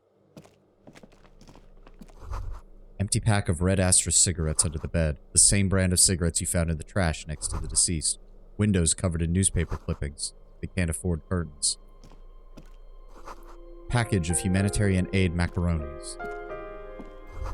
The leftovers warm on the stovetop. Smells like buckwheat and onions. A chalk-drawn height chart for children's growth over the years.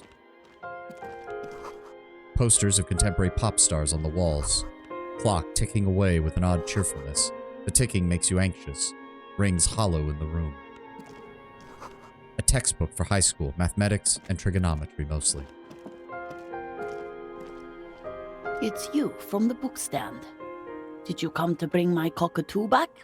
She smiles nervously before the smile vanishes from her face. I don't think I introduced myself properly. I'm Billy. Would you like something to drink? Tea? Lemonade?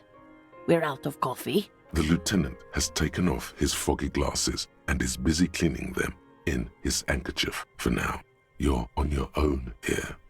Thank you, ma'am, but I'm all right. Is this about Victor, my husband? Is he in some kind of trouble again? I can come pick him up in the station if that's what. She stops, her eyes trying to read answers from your face. Keep it together. You don't want your body language to tell her the news. Sorry, I'm rambling. It's just that Victor often gets into all kinds of trouble. So, how can I help you? How have you been, ma'am? How have I been? You're not here to discuss me. What is this about, officer? Oh, God, this is a red check. This is a red check. This is a red check. I'm not taking that fucking risk. Nope. Good thing we got extra fucking points. Please don't fuck this up. You've done this Okay, thank before. God. Just keep your focus.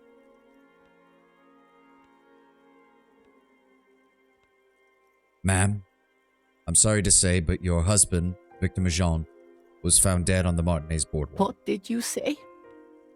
Your husband, Victor Majon, is dead. Sorry for your loss, ma'am. Oh. Yeah, there's a penalty for small talk. Yeah, that was my bad. I should not have done that. She touches her neck, eyes pale like pearls in the seawater. Oh. But he was just... She looks at the kitchen table. 2 cigarette butts are still in the tray. But he was just here. Alive.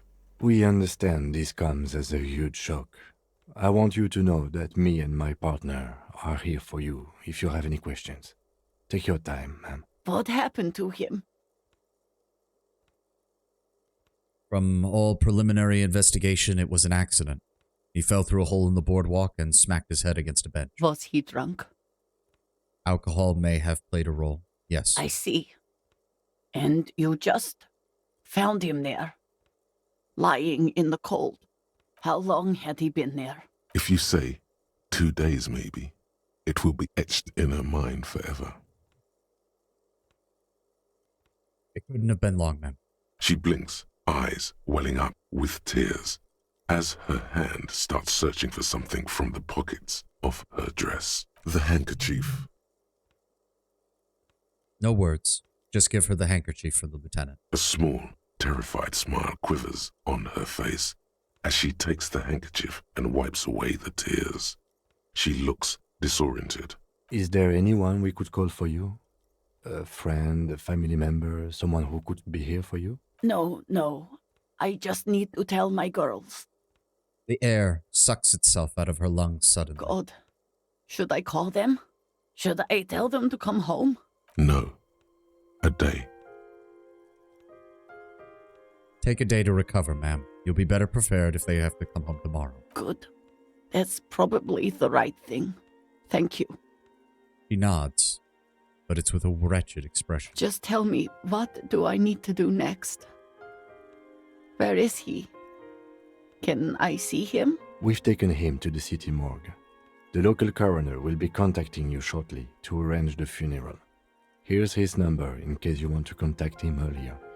He hands her a small leaflet with the morgue's contact information. Is there anything else that the RCM could do for you? No, I'll call you if something comes up. I'm still... He rubs her face, running her fingers over cheeks that have become numb. Thank you. Thank you for telling me. I'll call if... She runs out of breath. I'm very sorry, ma'am. We should step outside and talk. Set the library card by her and leave the room.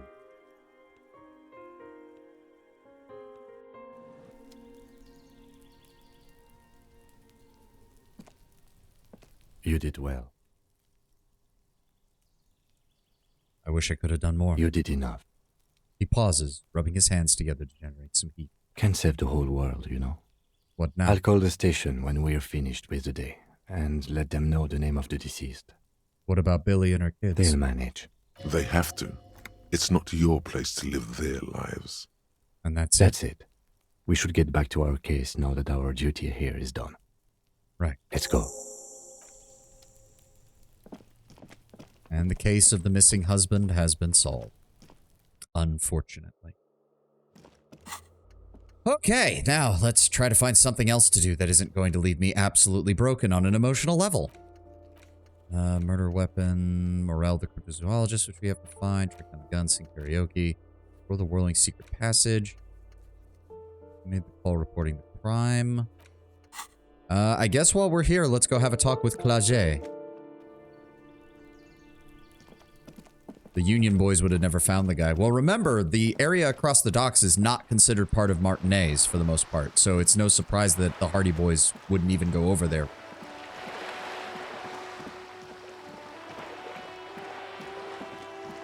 Remember, they're very local. This entire area is very, very centered on itself, so to speak.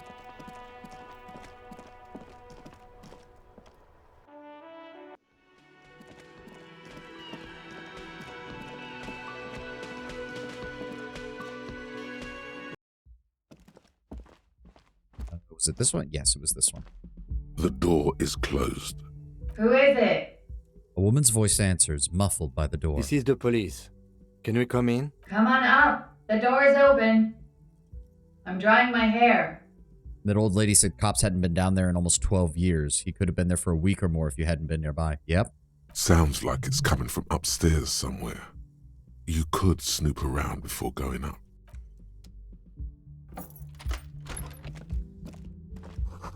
Piles of dirty clothes. Woman's. Hotel bill calculations. Looks like she's had an extended stay.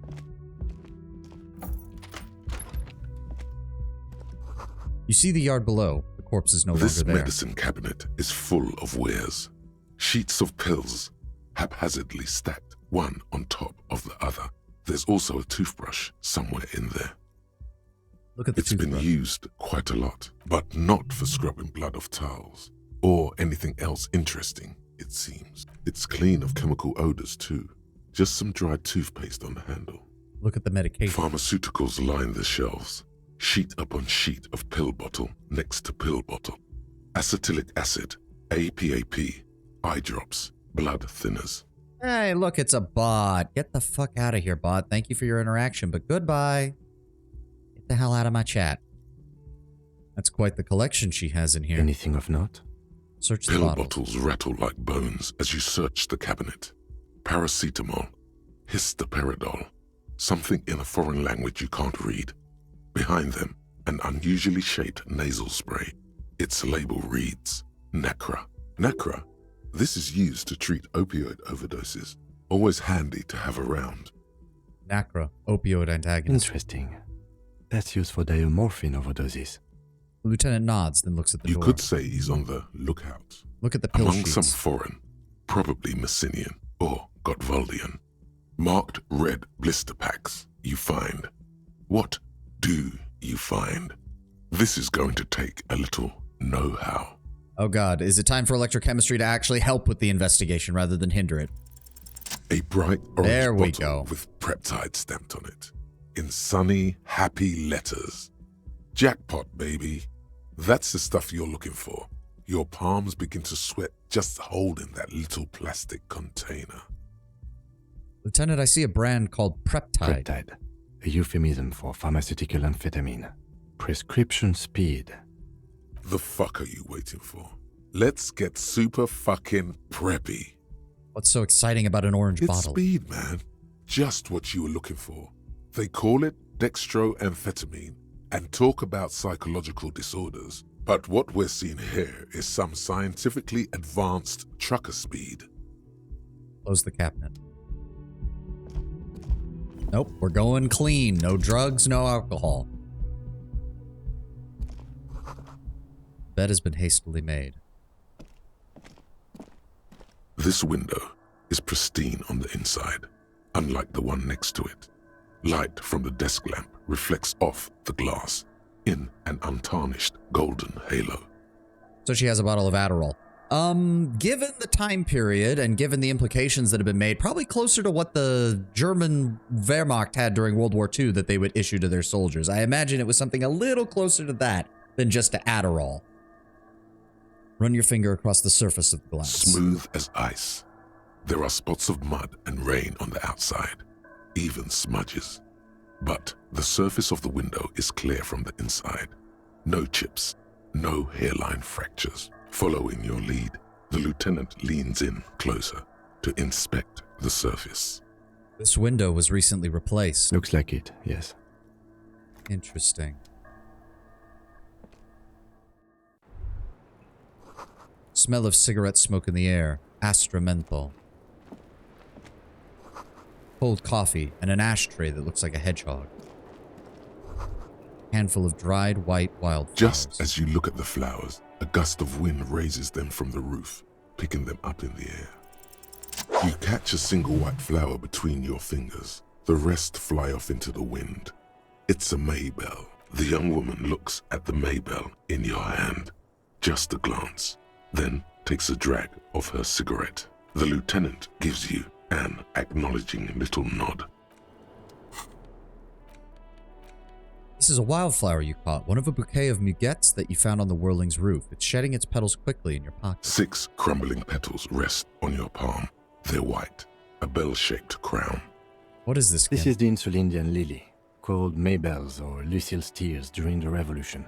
Girls used to pin these on soldiers before sending them off to battle. This flower is a spring flower, but it's a bit early for that, isn't it? Who pinned them? On which side? The revolutionaries, so the communards and the anarchists.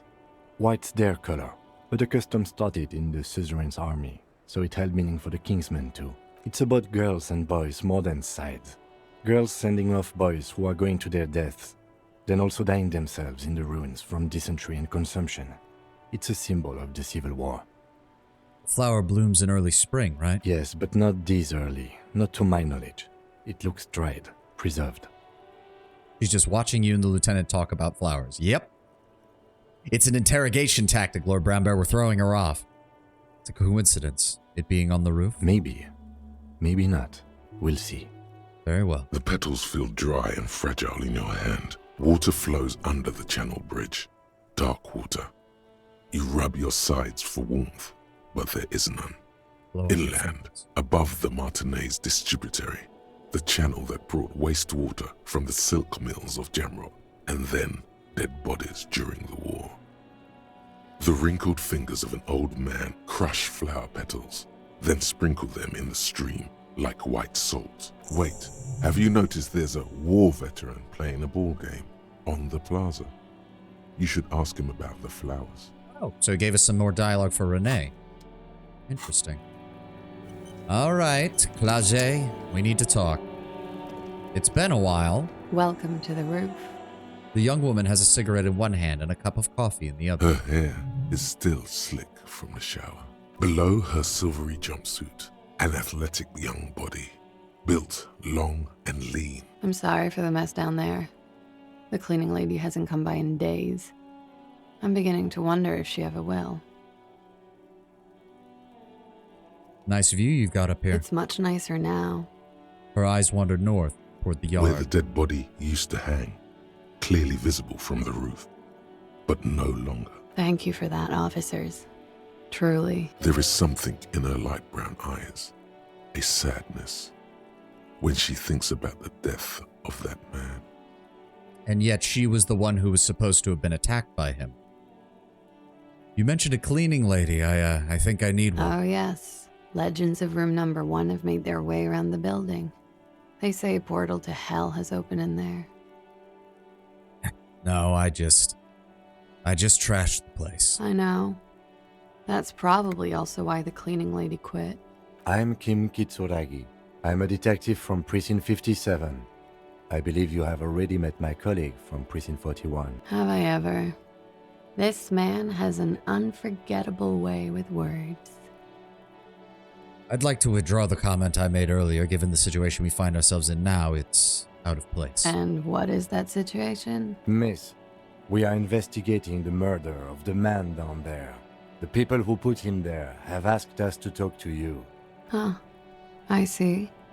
She takes a pensive drag on the menthol cigarette. Be careful. Ask something else first. When you go there, use words like, I hear you have been through something difficult.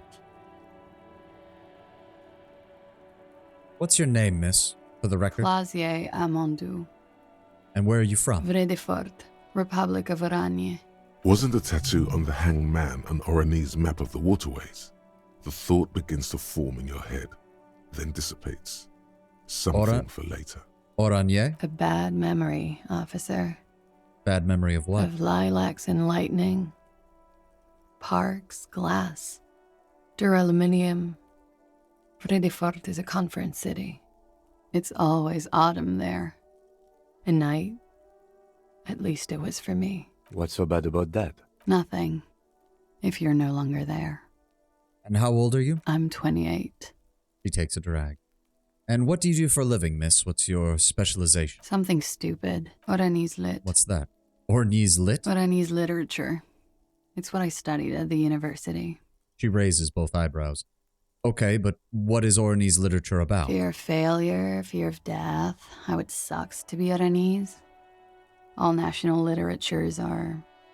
Only the name of the nation changes. If that's true, then Revacholian lit would fit you like a glove. And what do you do with that? Nothing. I do nothing with it.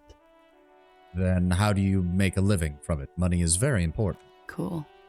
I've made more money by just being than I have with Oranese lit. Being what? Many things. A roller skating instructor, a secretary, Miss Oranje 37. It's the world's most tired smile. Of course she won a beauty pageant. She's very symmetrical. Could we look at your passport, please? I'm afraid you can't, officer. Why is that? Because it's buried in a sealed plastic bag at an undisclosed location on the coast, along with cash and airline tickets. So she has a bug-out bag. Thank you for your candor. Why? They say so in your tourist brochure. Keep travel documents away from your person when west of the river. 28, she feels older. I mean, especially because she just said Miss Oranje 37 and the year is 52, which means she would have been Miss Oranje when she was 13. How's it going? Well, we're interrogating Clage and she's already throwing up red flags like a goddamn soccer match. And then how do we know you've told us your real name, Miss Claze? If I were to lie to you, I would come up with a more mainstream name than Claudia Mondu. It's a weird name. I'm pretty sure we have the legal right to demand a passport. Look, miss. officers, I like this place, but I don't want to be stuck wandering the city like a ghost after being robbed of my travel documents. I don't want to become an indentured servant in a brothel on Boogie Street. And I don't want my relatives to pay the ransom. There are plenty of other reasons for hiding your documents from the law.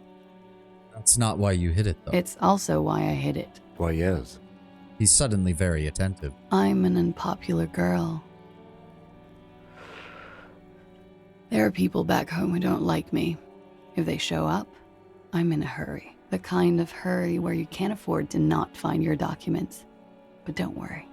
This has nothing to do with your investigation. And what kind of people are these, the ones that don't like you? I would love to change the subject. It's not important.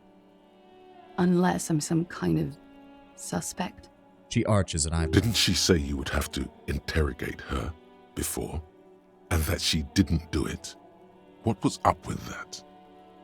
Probably you said I would have to interrogate you. Suspects are interrogated. Well. It seems I either underestimated you or overestimated your hangover, officer. If I didn't know better, I'd say you feigned that fuck having lied to get me to say something stupid. Was that so? No, that's the best part. I really was that dumb.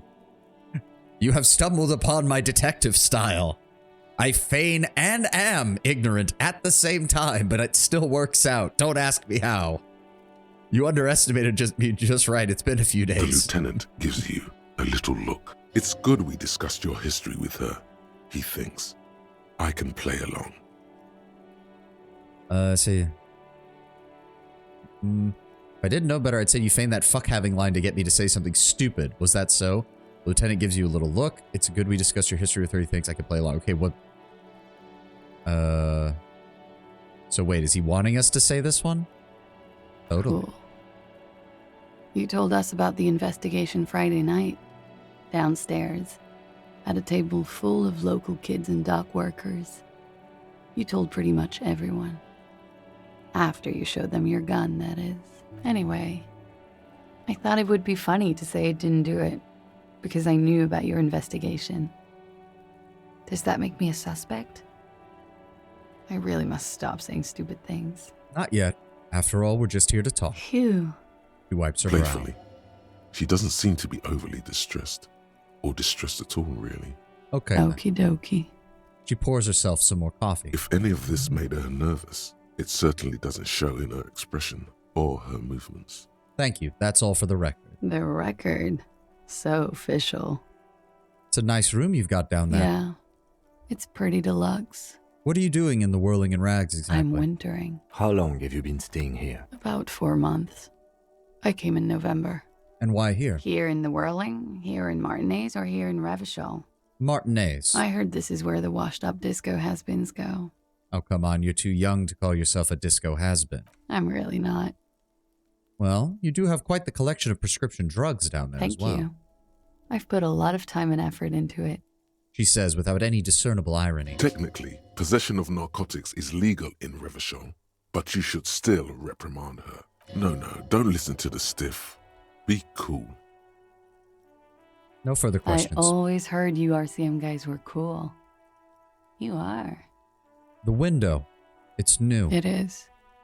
She moves slightly to your left, checking her reflection in it. The lieutenant makes a note in his notebook. He finds the answer unsatisfying. Thordy needs to sit in the corner with electrochemistry. I mean, he's not quite that bad, but he's one of those cases where it's like, he occasionally makes a good point, but whenever somebody else in the skill tree perks up, they usually have the better point. Okay. Watching herself reflected in the bedroom window, tall and sparkling and draped in smoke. They tell us you've been through something difficult. Something difficult? I've been through at least half a dozen difficult things. Which one do you mean? Specifically, were you sexually assaulted, ma'am? By sexually assaulted, you mean raped? She takes a quick drag, unperturbed. Yes. It's a bit early in the morning for raped, isn't it? She sounds positively buoyant. I mean, it's vivacious, almost 4 o'clock in the afternoon, according to the clock down here that I know people can't really see. She sounds positively buoyant, vivacious, totally unbothered. Actually, it's already afternoon. Is it? Squinting, she takes a look around, the spring sun high in the sky. It is afternoon. Time flies, man. So were you? Yeah. I'm gonna go with not raped. I don't want to say that shit about him. By him, she must mean the victim. Tell them it's not my style. They'll have to, if they want to jazz up the charges, they'll have to get someone more, rapeable. Something deeply wrong about anyone having to say that on a line, but yes, I get what she's pointing at. Are you saying that you were asked to tell us you were assaulted? Not explicitly, but I understood what they meant. It wouldn't hurt to spice things up a bit. Some assault and battery. Sexual assault, maybe. It was clear the latter would be spicier. So that's why he regrets bringing it up, because it was a lie. Yep. So, Titus asks you to spice things up. For us? Pretty much. She cradles her coffee cup in both hands. Warning them. She must be very cold and exhausted of this life. Number 2 is about the dumbest goddamn question I think we've seen in this game so far.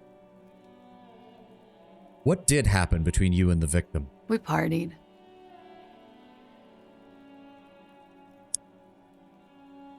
Partied? Where have I heard that A before? lot of partying going on. From Titus. About her and Titus's relationship. That's where you heard it. The kind of partying that I do? With all due respect, sir, I think we partied a little harder than that. Harder than this? I didn't know it was physically possible. Oh, it is. You're still alive. What did you do when you partied? I mean, if she does have this universe's equivalent of Narcan, which is used to wake somebody up from an opioid overdose, and she keeps that on hand, like, yeah, okay, fair enough. She might have actually partied hard enough to kill somebody. We drank, sir. A lot. For weeks, basically. We had that effect on each other. We made each other drink harder. That's why I liked him. What else? Stimulants. Speed also has that effect, making you drink harder. And then drinking harder makes you do more speed. It's quite the combination. We also had sex. So you were lovers? I guess you can say that, yes. A bit. Lovers is such an emotional word. But there was something there. We did enough drugs for there to be. How did you two meet? Lieutenant's voice is quiet, calm. Downstairs. At the bar. He was on some sort of assignment, a military man, as you probably know. Had a cool, scary scar. She appears aloof, but that scar part, the scary, is stressed and drawn out. What's that about? Apprehension? Wasn't that man in his 40s? She's a bit of a grave robber. I mean, you yourself, Lord Bramber, said you don't believe that she's 28, so it's not that much of a difference, all things considered, depending on where she's at age-wise. With longing. She misses him. When was this? A month ago? Something like that. It must have been hard for you, seeing him over there. Oh, yes. I've had a great view. From the roof, out of the bathroom window, in my dreams. A bitter cringe. It hurts. You look to the lieutenant. He takes a small step closer. You called us, the RCM. Yes. Jackpot. The call reporting the hanging. That was you. I made it. And I would appreciate it if you didn't tell everyone. In Martinez, they call it snitching. Reporting crimes is confidential in Ravachol, miss. The caller's voice was reported as disguised. I didn't exactly disguise it. I just muffled the mic and nicked the landline a little. Nicked it how? With nail clippers. And I diverted some radio fuzz into it. Into the cold wire. So, she's God's mystery foam cutter. In the process, you do realize you broke the landline downstairs to the building as a whole. Did I? Fuck. I didn't mean to. I had no idea what I was doing. I said she felt older, not that she looked or sounded older. I believe her when she told her age, but it makes sense she gets on with someone nearly twice her. Oh, okay. My bad. Jigsaw falling into place. This is satisfying. Good catch. I appreciate the symmetry. Still, that's pretty clever tampering. Simple and clever. Crossing the lines like that. Seems like you had some idea. That was a pretty nifty way of disguising your voice. Thanks. Why go through all the trouble? I don't know, sir. It was stupid. I was drunk, too. I was probably afraid the Union was listening in. Locals say they have ears in the wires. Thank you for making the call, miss. It was the right thing to do. No idea what was I doing? Somehow flawlessly muffling her voice on the phone? Yeah. To the point where none of the police officers that reported the initial, or that took her initial call were able to identify whether it was a man or a woman? I didn't want to, sir. But if I hadn't, he'd still be hanging there.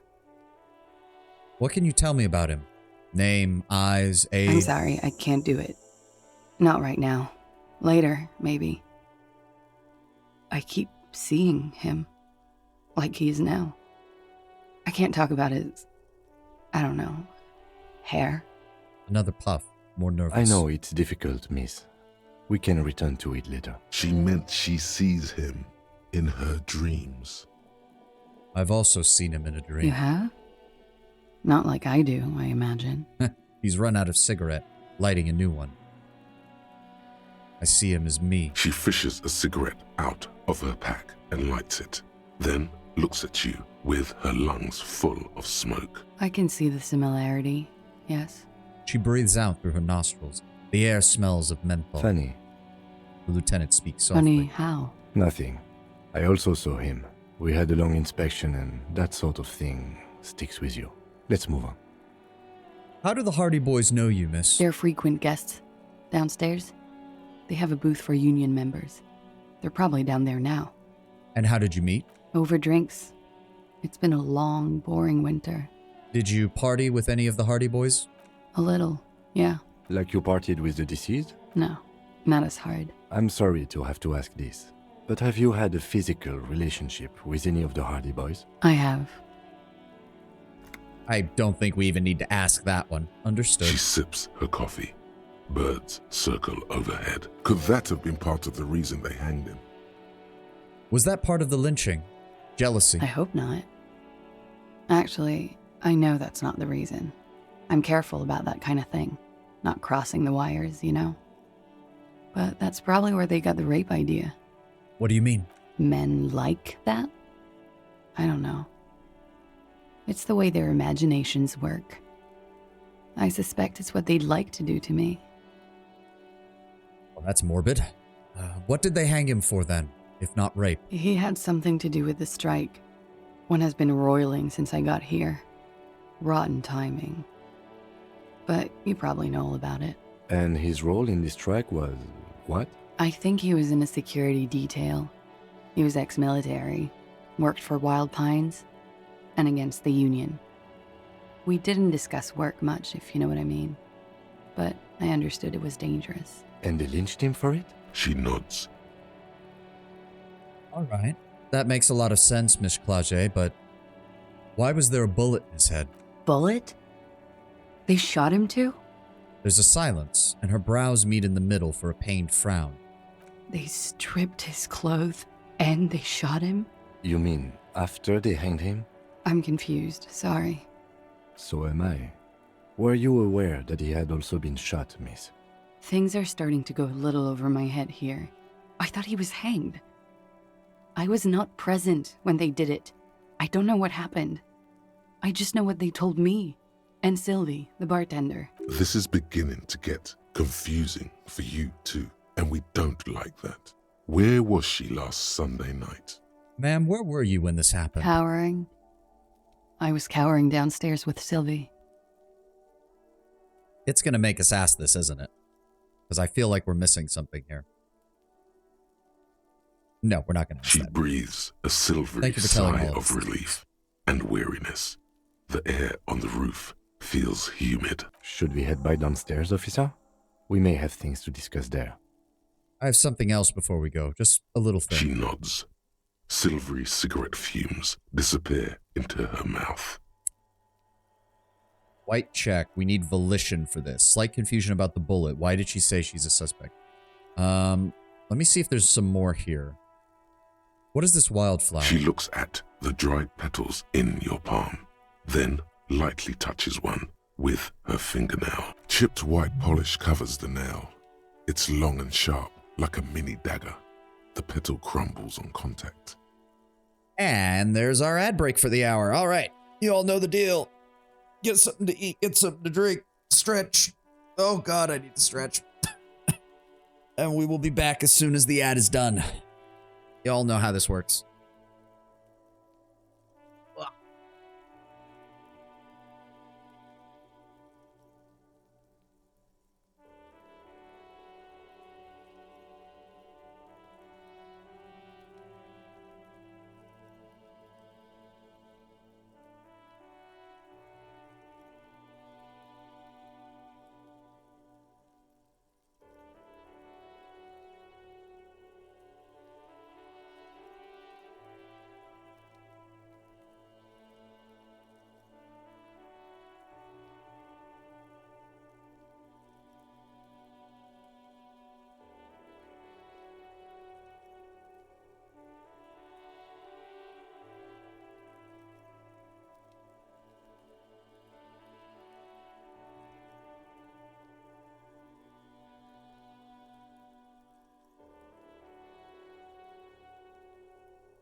I don't have to spend another point in volition, although I can if I need to.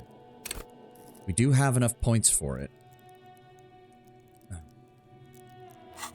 What else can we do today? We need to fake the signatures. Speak. Yep, confront the Hardy Boys with what Clause told you, so we can get some more information from them. Talk to Renee.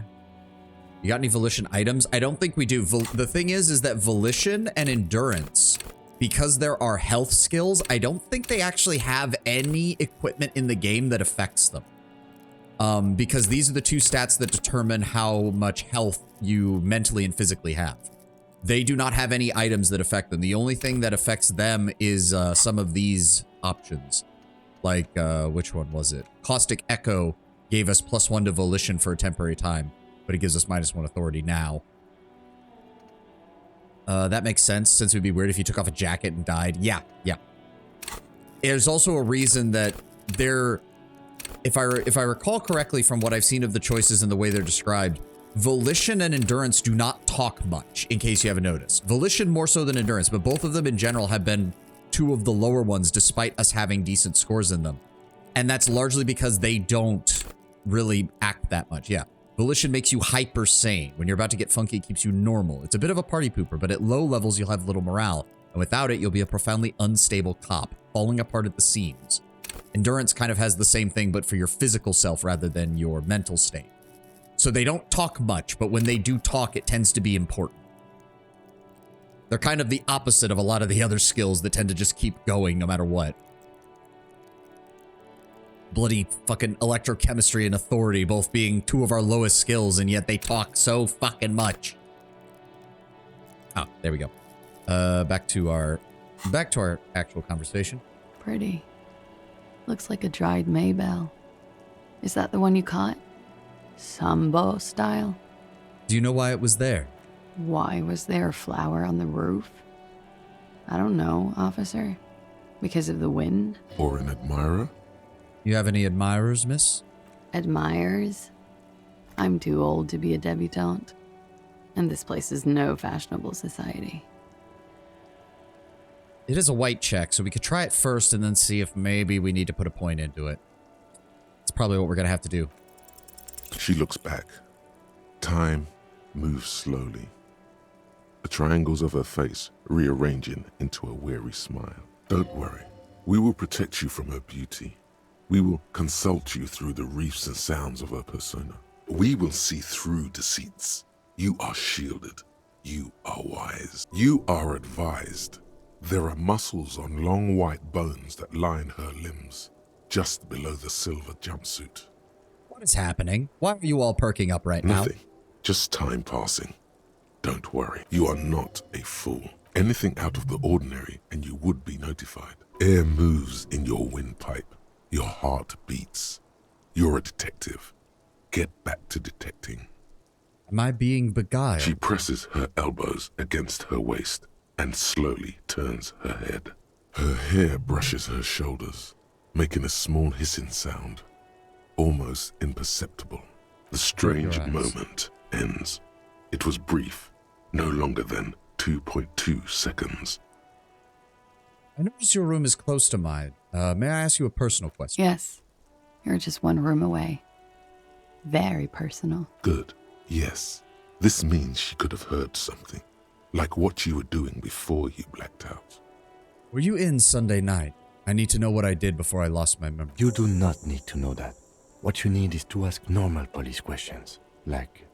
He waits for you to finish Get the a sentence. grip, he thinks. At least do your personal stuff when I'm not here. Quick, say something professional. All right. Now we know we need to come back here when Kim's not around. Why not? I'll be here until 11 p.m., drinking coffee, most likely. Okay, let's go talk to Titus then first. Is there another door over here? The same small, heavy door. No lock in sight. It's barred from the inside. You hear the bar rattle in the brackets. Sounds like it's heavy, too. Very sturdy. Where does this lead I don't to? know, Lieutenant Yefreiter. He makes a note. It is not the first closed door we found in this building. There is also your mysterious blue kitchen door. You think it's important? I don't know. The further we get, the more this building seems to be tied to the case. Below, the hostel cafeteria creaks and groans under your added weight. A skeleton of composite support beams and cantilevers. Tap on the roof. A dull thump. Somewhere inside, a wind brace rattles from the imperceptible motion of the building. The vigilantes, the cadaver, and a number of people connected to the case are in or around this building. This door is part of it. It's not unimportant. Yeah, see, that's what I meant. Like, Kim definitely does have some shivers in Inland Empire. He just doesn't listen to them very much. Oh, Kim, what's up? Kim, no, talk to Kim. Talk to Kim. Looks like we have more to discuss with those so-called Hardy boys. Half their reasoning just went out the window. You think this will make them cooperate? Nothing will make them respect the RCM, but it will disrupt the game they prepared for us. We just stripped off one layer of whatever it is. Her decision to not corroborate their story was definitely not part of the plan. So why did she tell us all that then? What else could she have done? Lie? She saw there was no way to lie and get away with it. I'm not sure she had to. I wouldn't have. If not you, then me. It was a smart move from her. Something is off. You think so? She seemed forthcoming. Unusually so. Being forthcoming about some things is a good way to obscure other things. The best liars are always forthcoming. Anyway, we should move. I suspect our investigation will bring us back here soon enough. They are backseat drivers. I mean, yes, quite literally they are backseat drivers. Because occasionally they just occasionally they reach across and grab the steering wheel and you don't have a choice in the matter. Oh, can we take these bottles? Yeah, Kim, move out of the way. I want to take the bottles. Anything else to pick up? No. All right, let's head back downstairs and talk to the Harrier Du Bois.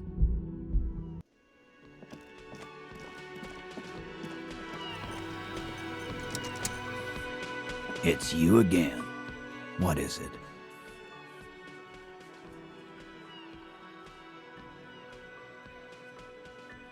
Boise said she wasn't raped. Fuck!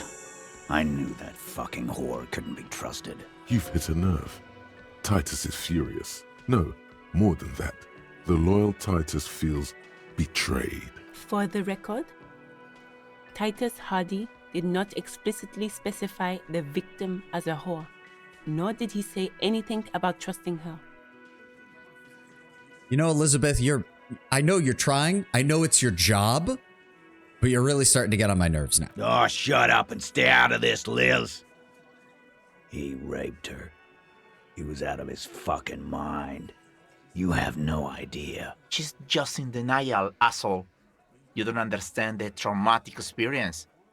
She's shutting down. And she doesn't fucking trust you. Yeah, she's crazy, you know. A crazy bitch. You know the type. She's fucked up. Not the bullshit. She told me the truth. Lawman, I'm at the end of my goddamn rope with you. I fucking told you not to push her. And you went and pushed her. I am gonna fucking hit you. Duck. Titus Hardy. Elizabeth's voice rings through the room like a warning shot. Success. Titus backs off. Fists down, everybody. Everett personally sent me to take care of this. If this goes south, we'll all be in the shit. But you, Titus Hardy, are going to be buried. Am I understood? The room is so quiet you could hear a pin drop. The rest of the cafeteria has gone quiet, too. Someone has to rush in to break the tension. The second in command. Look, Copper. We know that that fuck was a rapist and a killer. We got him confessing to it on tape. Show it to him, T. What's the harm, right? Seems teachers got the class in line. Yep. Well, remember, we know she works directly under Everett, and Everett, despite not being directly linked to Titus, has control over the whole area, so it's not surprising. Here, jerkwad, listen to this shit, and then come back and tell me the soldier of the apocalypse was an innocent man. This is their last play, this tape. Their story is in tatters, a mess. It might be nice to listen to, but at this point, you don't need to. All right, then where can I listen to I'm this? sure we can find a tape player. Where can I listen to this? Why don't you try shoving it up your ass, genius? Yeah, play it with your ass, cocksucker. His voice echoes like thunder in the small I'm room. sure we can find a tape player. It's not a problem. Your room had one. Or maybe it's too broken. Where'd you get the tape? You think we go into this shit deaf and dumb? You RCM aren't the only ones who know how to bug people. There's no university degree for that. Hope the girl isn't in danger. Well, then we better find out what's on this tape real fast. We have machines. We're in logistics. How do you think a harbor works? It's advanced stuff. Understood? You've listened in on their communications. How long? Since way before their chief started taking swing lessons. Things got nice and quiet after that. Which one of you's doing the advanced radio work? It's not advanced. You just hold up in a coop all day, writing down what they say. It gets hot as hell in there. Don't put yourself down, Angus. It's important work. Chief picks his beer back up to offer a silent toast. Oh, that might explain why Angus is the most nervous of the bunch. He had to listen to everything these guys were saying when they were doing their mercenary work. Yeah, man. You're like a radio genius or something. Those notes are some in-depth stuff. Indexes and shit. So what's on the tape? What's on it? We call it the door gun a mega mix. You'll know why once you listen to it. And why should I care about the tape? You already lied to me. You don't care about evidence. The fuck are you a cop for, then? Pigs, T. They don't care about getting the truth. They care about getting convictions. They are fucking keeping a score on their bulletin boards. I won't be on your bulletin board. If you don't listen to the tape, we got nothing to talk about. Don't forget your tape, lawman. Compliments of Titus Hardy. Fine, I'll listen to it. Oh, and keep it. Maybe you'll need a reminder of human ugliness someday. Oh, trust me, dude. I think Harrier has that perfectly well in hand. He just has to look in a mirror. All right. $5 says it's at the pawn shop. That's where we'll probably find something to play this. Come on, let's get moving.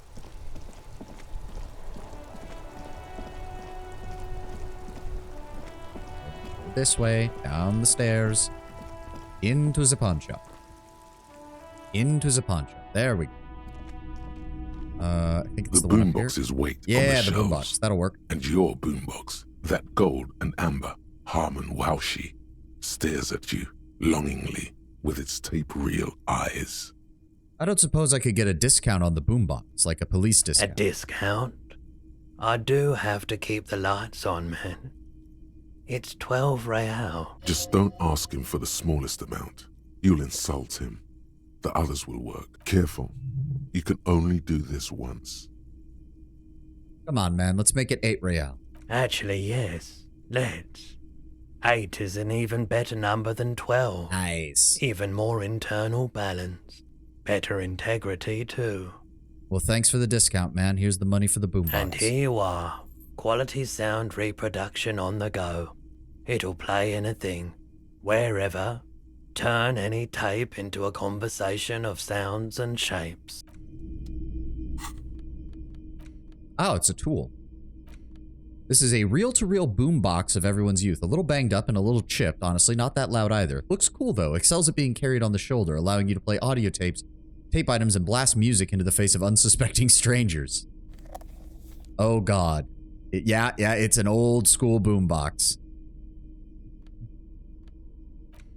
So if we go over to the Door Gunner Mega Mix. Magnetic tape acquired from Titus Hardy supposedly holds a recording of the Mercenary Task Force radio communications recorded via a de-encryption station. Not a good omen. Requires a boombox to play. The portal reel is just what you needed. The reels attach to the apparatus with a satisfying click. The tape is rooted behind the magnetic reader. You push Command Set, and the tape starts spinning. Violent static and machine sounds fill the air. This isn't Revachon. This is a fucking village. I can almost see the elephants. Another loud screech, some kind of machinery. The harbor. That's the sound of a Kvalson crane. When this shit is done, I'm gonna tear that place up. Soldier of the Apocalypse style. Kill shit. Dogs and chickens too. Gonna run a room, Cordy. A real nice one. I don't give a shit. I'm fucking done. I'm done mentally. I'll fucking do them all in. Rape that disco cunt on the counter. You know, the dance a whore upstairs. Do it Kohoi style. Never did get that taste out of my mouth. Click, then silence. The rest of the tape is The empty. lieutenant presses the button marked Arete on your portal reel. The tape stops spinning. What was that at the very end? Silence. End of recording. What do you think? It seemed authentic enough. Probably recorded off the shortwave, then edited to seem more incriminating. He sounded like he was on patrol around the harbor walls. Reed, he also sounded inebriated. Still. The lieutenant looks at the tape, and you're familiar with that look now. It's his look of suspicion. There's more going on here than we know. Who's Cordy? Cordy could be short for Cortenar, one of the other mercenaries, the one he was talking to. Probably the mountain at the harbor gates. Mr. Right to Work. And what's Kohoi? A village on the Samaran Isola, in South Safre. Grad committed war crimes there, the kind of thing he talks about. You think he was there? Who knows? Maybe the tattoos would have an answer. We would need to know the story of this man's service. What now? I think we've got a few more questions for class here, don't you? This seems to contradict her testimony, at least to some degree. As you take out the tape, the boombox tunes itself back to the cheery radio again, spewing out beats like it's a Friday night. The contrast feels chilly, inappropriate even.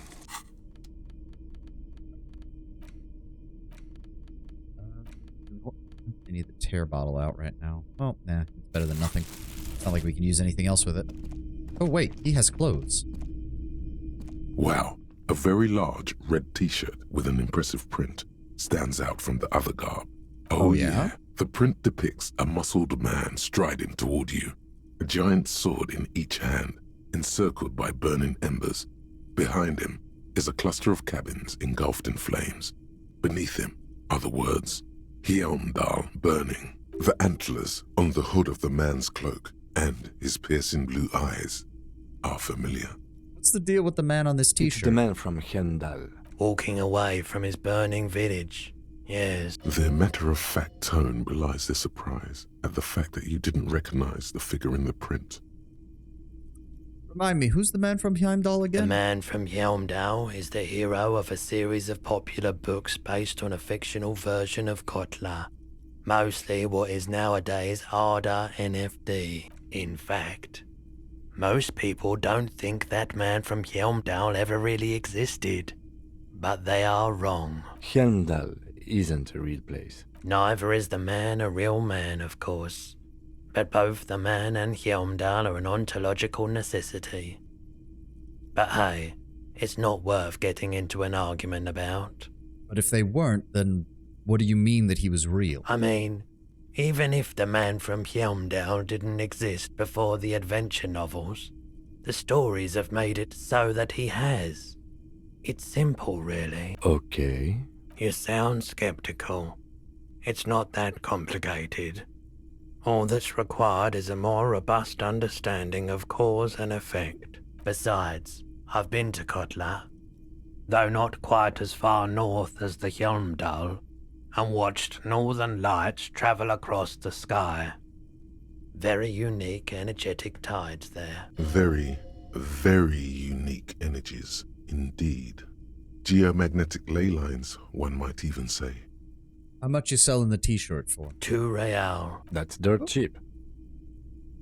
Ooh, I'll think You about should. it. Yeah, fuck it. Wow, +1 to physical instrument, +1 to shivers, -2 to authority. But it's only 2, so fuck it. Welcome to Hjelmdal, officer. Even Kim admitted that it was a good deal.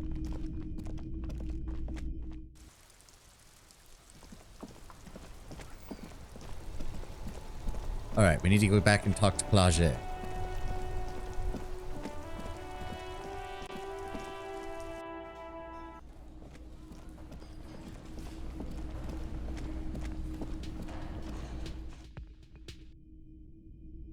Get moving. Get moving. Come on. Multiple loading screens between us and there. We gotta go.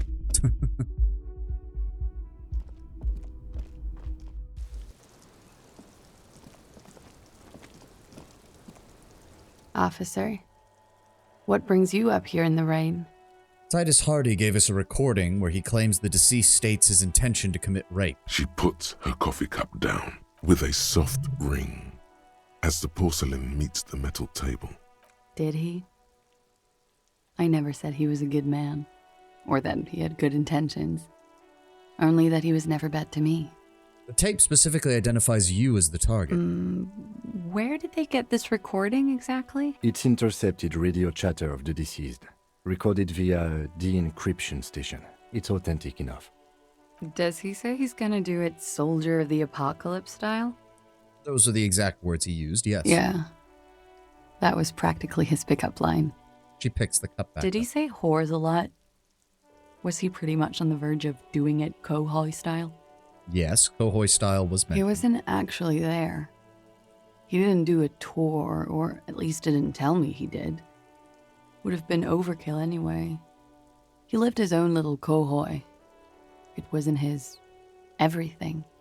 You think he was trying to scare people? No, I'm pretty sure he did all those things, and then had to internalize them to keep on living, until they just sort of turn into his, what's the word I'm looking for? Coping mechanism? Running joke. I was gonna say running joke. And it sounds like you didn't even get the good bits. Lely's punchlines got way, way funkier than that. He was like the Seminese conflict, the Khohoi massacre, and the 36 famine in Yezud all rolled into one person, then cast in Orani ceramic armor, which he wore in bed and in the shower. Weren't you afraid? Afraid of what? That tape the Hardy Boys recorded? Your mother probably never told you this, but girls are evil. Had I the physical robustness and social support, I'd be in Khohoi. I would be tearing it up Soldier of the Apocalypse style. Did he tell you he had actually done any of those things? He and Martinez, I mean? No. We were too busy laying waste to our own nervous systems to direct any of the fury outward. He seemed happy, I guess. At ease. As much as a man like him could be. The kind of man who might one day break, but who definitely had not broken yet, despite the world's attempts to do so from the sound of it.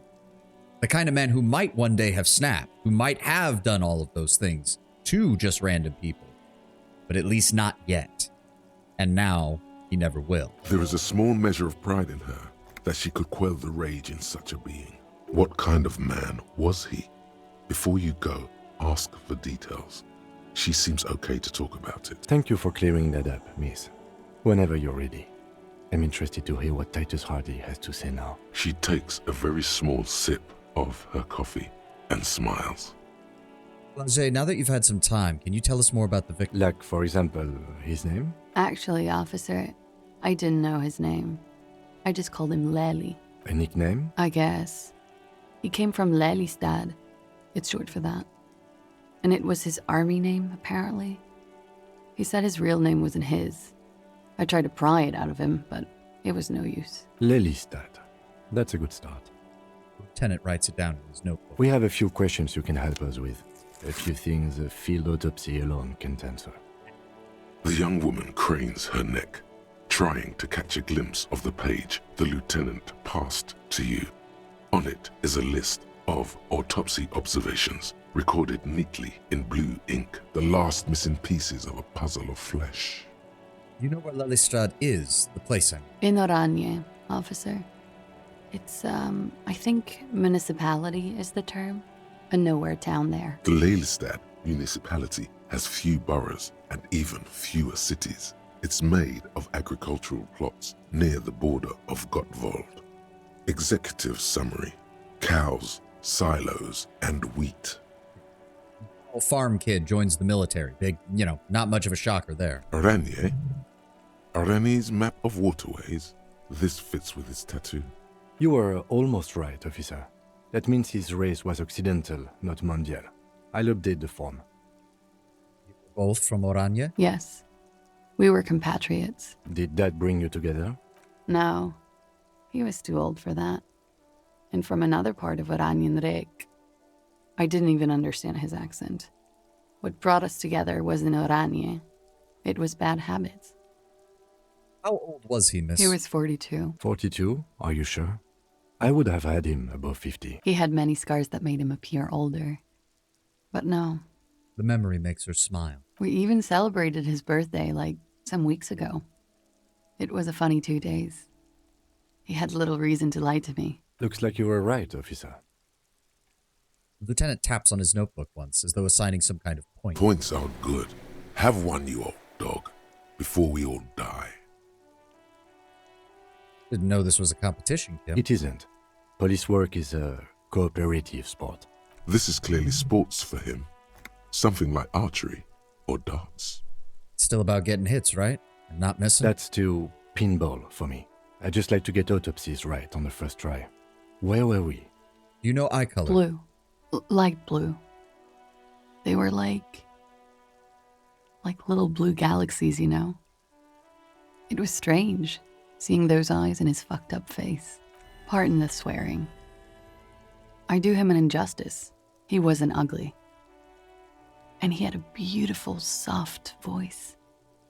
Very surprising, what with all the scarring.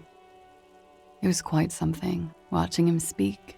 He had a combat wound on his chin and mouth? Yes. Severe. It made him look like half his face was cracking away in some strange smile. That and those eyes. Ah, yes. His hair, if you can remember? It was light brown, almost blonde. He darkened it with brilliantine, made it oily. Not nice to stroke. I couldn't convince him to leave it alone. I did say that he put some kind of brilliantine on the form. Do I get a point? Oh. But I put it down there. Okay, sure. Here you go. What else are we missing, officer? Oh, okay, Kim, I'll drop it. The tattoo he had on his upper torso. What did it mean? Oh, that. It's clear she liked it. It was an Oranese map of waterways. Sure, waterways. It was mostly for showing off to chicks, though. For showing off how so? How? Imagine him lying in bed. Freakish musculature laid out on the sheets. Scarred, of course. Tattooed. The sheets are dirty for some reason. He's smoking and drinking, of course. And his chest and shoulders and arms are studded with stars. Tens, hundreds of them. Maybe even thousands. And the woman goes like, "What was this, baby?" She points at the air with her sharp-nailed finger, picking out an imaginary tattoo. And he says, "That was too hardcore. Don't ask me about that." So she goes, "Okay, but what's this, baby?" And he's like, "Saw some bat shit there. Killed some loincloths." And so it goes. Star after star. Port after port. Third world country after third world country. And he's done horrible things in every single one of them. I'm guessing you were the woman in this? Oh, yeah. Could you tell us precisely what these mean? No, thank you. I've seen enough of him dead. I can tell you what they meant without looking at them. She pours herself more coffee. Go on. He was a blue-eyed boy with thick arms, from a small town. He was also poor, and the government of Orania needed some people killed, so they turned him into a grotesque killer. For money. He went to Killer Academy in Vredefort. Then he killed some people on the Seminine Islands. And on other islands, too. All of the islands. After this, he came to Revachol and got killed himself. Thank you for clearing that up. Change of topic, perhaps? We did order a toxicology report. Any idea what that will show us? A real rainbow splattering of pharmaceuticals, I bet.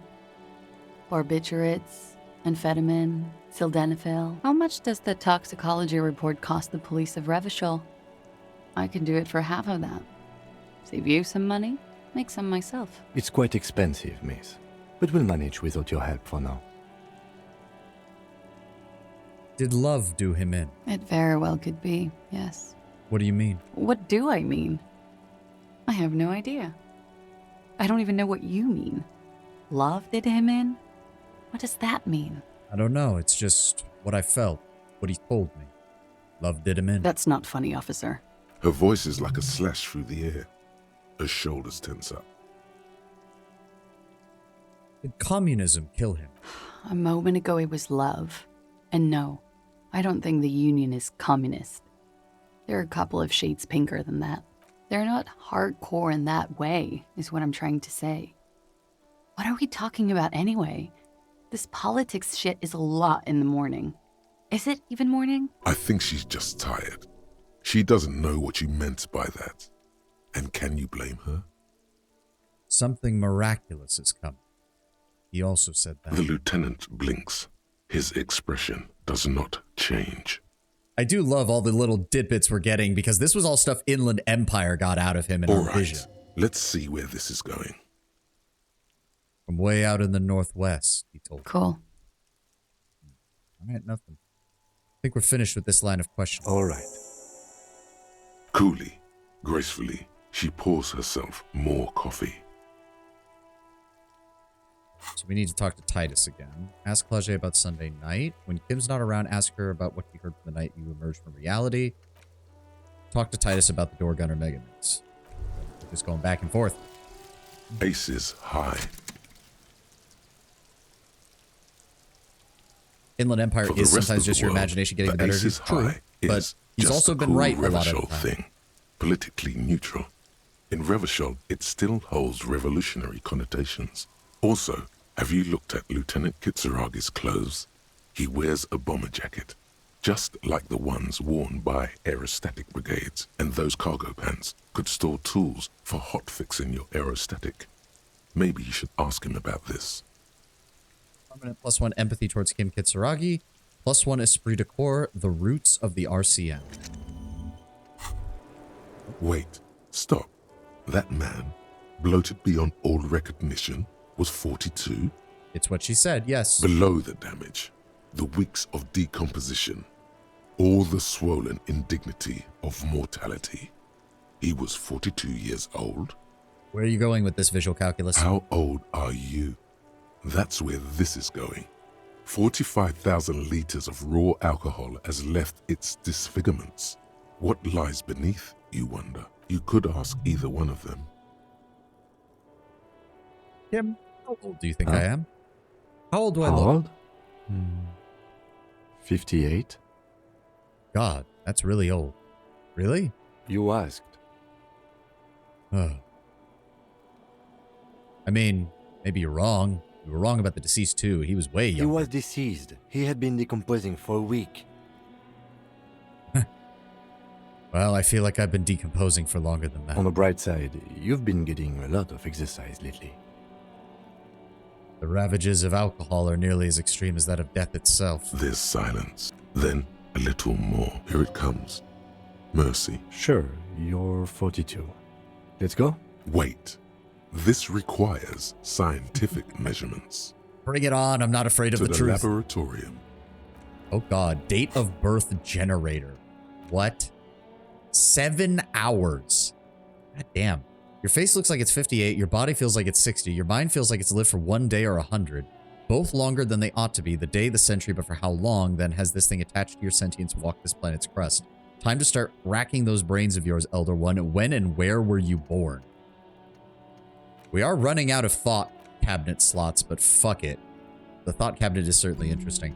It's almost like perks of the game, but because these all have effects later on in regards to like conversation options, it's almost like this is how you're customizing how Harry is in the game.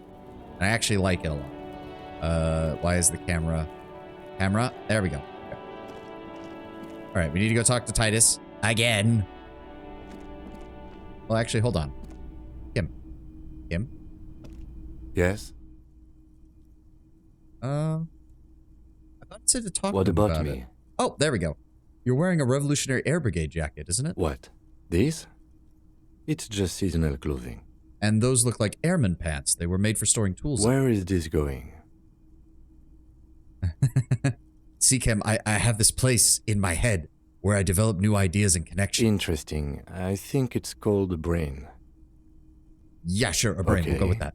And something happened in that brain? Well, my brain thinks that you have some kind of thing with this whole Revolutionary Air Brigade shit that used to go on. I do not have a thing with Revolutionary Air Brigades in particular.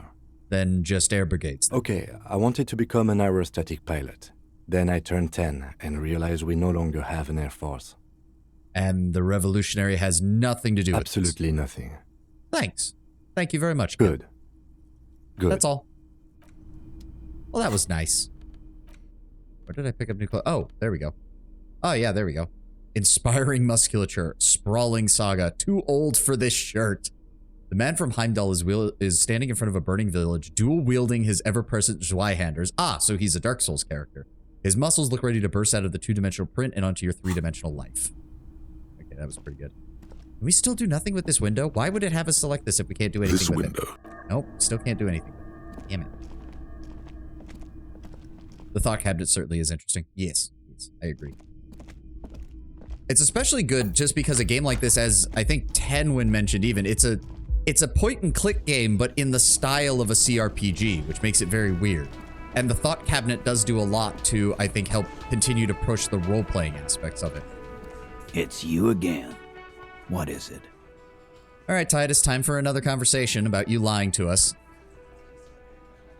So I talked to Clage about the tape. He tenses immediately. Chest tightens, jaw sets, ready for another blow. Nothing. She stands by what she said. That fucking fucker. You're the worst cops in Revachol. I gave you gold on that tape. It was dark stuff, Titus, but it doesn't prove anything, and it didn't change her mind. Just spilled the most stainable gamer subs on my desk. Well, I mean, get it cleaned up as fast as you can. Don't tell me it was brand risk. I already had one of my cups ruined by brand risk. I don't need to hear anything. It was also peach flavored. It's horrible. I don't understand why some people swear by gamer subs as peach flavors because I hate them. Grandma's at, oh, that's even worse. I haven't even tried that one after the horror stories I heard about what it was doing to people's cups. Oh, no. Absolutely not. Dark. Dark is when you start a goddamn death rock band. He said he'd rape her. He shakes his head in disbelief. What did she have to say then? Fine by her? This is what people are supposed to be like? Fucking whoop-de-doo. Titus, she said she would like to be a little door gunner herself if she could. Yes. In fact, I think she thought it was a little funny. I don't have any reference. Are you talking about the gamer sub stuff, 10-1? It's just, there's a couple of the flavors that do a very bad job about not staining the cups. And not just regular cups. Grandpa's Ashes is particularly bad because it comes out as a very dark purple, almost black color. So it's considered like the flavor where it's like, do not drink this in a cup if you want to keep it for like a collector's item. It will destroy it. Like, the inside will be stained permanently. It sucks. Funny. No good goddamn psycho whore. Titus mumbles, his lips barely moving. Seems like they wanted to give Claudia a second chance to play along. She still didn't. All right. All fucking righty then. I guess it's good then. That fucking... Please try to control yourself in the presence of visitors, Titus. Voice is a bit softer than earlier. This is just perfect. Just fucking perfect. Any thoughts on this, lawman? Maybe she isn't who you thought she was. Nah. I know her. She's just a girl. In over her head. Honestly, she sounds like a hardcore party girl with a bigger death wish than me. Yeah. You're right about that. She takes way too many drugs. Well, it's as they say. You can't do anything with an underdose. The masked man looks with a philosophical glance in his eyes. Yeah, but I mean, she has an actual drug problem. Not like you. Not like us. I don't think I've ever seen her sober. I think that the lot of you had a lie planned, but she never played along. I ask for your opinion. Not a bedtime story. Tell it to your grandma. That tape was the last chance for her to do what was planned. But she didn't. She knows she can't lie to us, unlike you. Fantastic. So now, you remember how to do your job. I'm so sick of this piss. We should get something harder in here. Yeah, guys. We should get a party going tonight. Why? Maybe not then. Can't remember who said it, but didn't they say Theo used to run the outfit, the older dude, before Titus came along? Success. They admitted to unlawful collaboration to derail the investigation. Be straight with me, Titus. What really happened? I already told you. We fucking hanged him. He puts his giant face in his hands and sighs. There's less gusto in his voice now. His men, too, are growing increasingly silent. The man is slowing down. Looks like a bad blood sugar crash. He can't keep track of all the variables anymore. We've poked too many holes in their story. Come on, Titus. We know you didn't hang him. He was shot. I know you're tired. So am I. Why don't you just... You know what? I am tired. I'm tired of you and the whore upstairs. Next time you see her, tell her Titus said, "Fuck on!" He throws his beard. That lying, scamming. We're done. This is over. You understand? Your little investigation is over. Yeah. There's a silence in the room. Elaine starts saying something, but then decides not. On the floor, beer drips out of the can into a small puddle. No one does anything about it. What is this quiet funeral shit? All we need is some beers in us. Bartender, 20 beers for the Dock Workers Union. Why do we make it 40, huh? Why do we make it 100 beers? You're not loud enough. 100 beers? Now we're talking. Hoppity hop over here, cafeteria manager. Oh, no. How the fuck did... Game. Let me see the fucking numbers. There we go. Ugh. Mentioned a surreal play. Strange bullet reaction. Angus can't take the pressure. Warned about the tribunal. Discussed the 8 Hardy. Confronted the drug trade. -1 on the pushed on the tape. This is a white check. You may retake it. Is that a rhetoric? Hold on. What do I have that can boost rhetoric? Do I have anything that can boost rhetoric? Fuck. Electrochemistry. Logic. Is anything reducing it? Yes, something is. Take off the orange bum hat. Nothing there. Logic and suggestion. Composure, savoir-faire. Logic. Drama. Savoir-faire, electrochemistry. Drama. Visual calculus. No, I have nothing else for rhetoric. Nothing. Affects it negatively, that is. Yes. Hold on. Behind the dock workers. Oh. A ceiling height window. The hawthorn branches scrape the glass like bony fingers. Mysterious door scene. You've been here a long time. Icosahedral dice set. Look out the window. There's a yellow ribbon tied to one of the branches. Light yellow. Faded with time. A tiny splash of color in the blackness of the thicket. Hanging from it. A bronze key. Someone hid the key in the bush and attached a yellow ribbon to make it easier to find. It's close enough to the latch up there.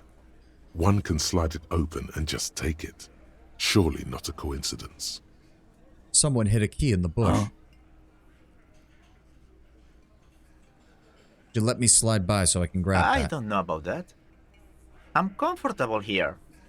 Don't think any sliding would really help right now. Sorry, fucko. Looks like you're gonna have to go bush diving. Good fucking luck with that. The hawthorn's got a bitch of a bite. I'm gonna enjoy the sight of you in the bushes out there. With a loud thud, the old man stands up, pushes the window open, grabs the key from the hawthorn branch, and slides it across the table. To you, the key is brass. Workshop spare is etched into its bow. The old man closes the window and sits back down in silence.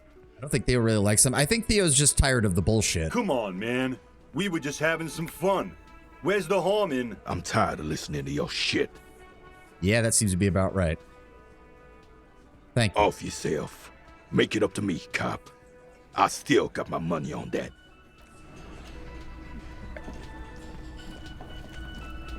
There's no way. Is this... item... Oh, why is there an empty slot here?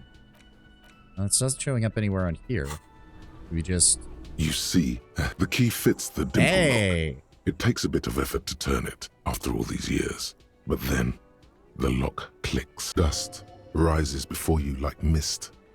A tomb? Haunted by regal spirits from distant ages. No. Smells like engine grease and cut wood. A workshop.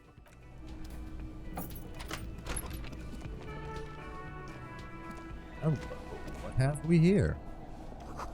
Pinball says Franco-Nigerian. Theme is horses and swords. Oh, $5.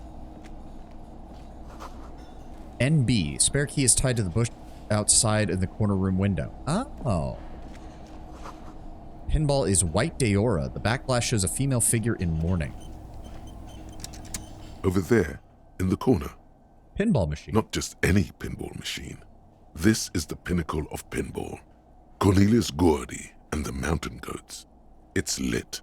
You can't wait to get your hands on it. Tim, you seeing what I'm seeing? The pinball machine. Gordy's Goats. A classic. You played it? A little. Feels like a lot. Too much to play it again. Let me take a closer look. Ah, great. The lieutenant sighs. Cornelius Gordy and the Mountain Goats reads the golden lettering on top of the back box. There's a small column of text underneath. The machine is coin-operated. Get the game on, Fingerboy. Those flippers are ready.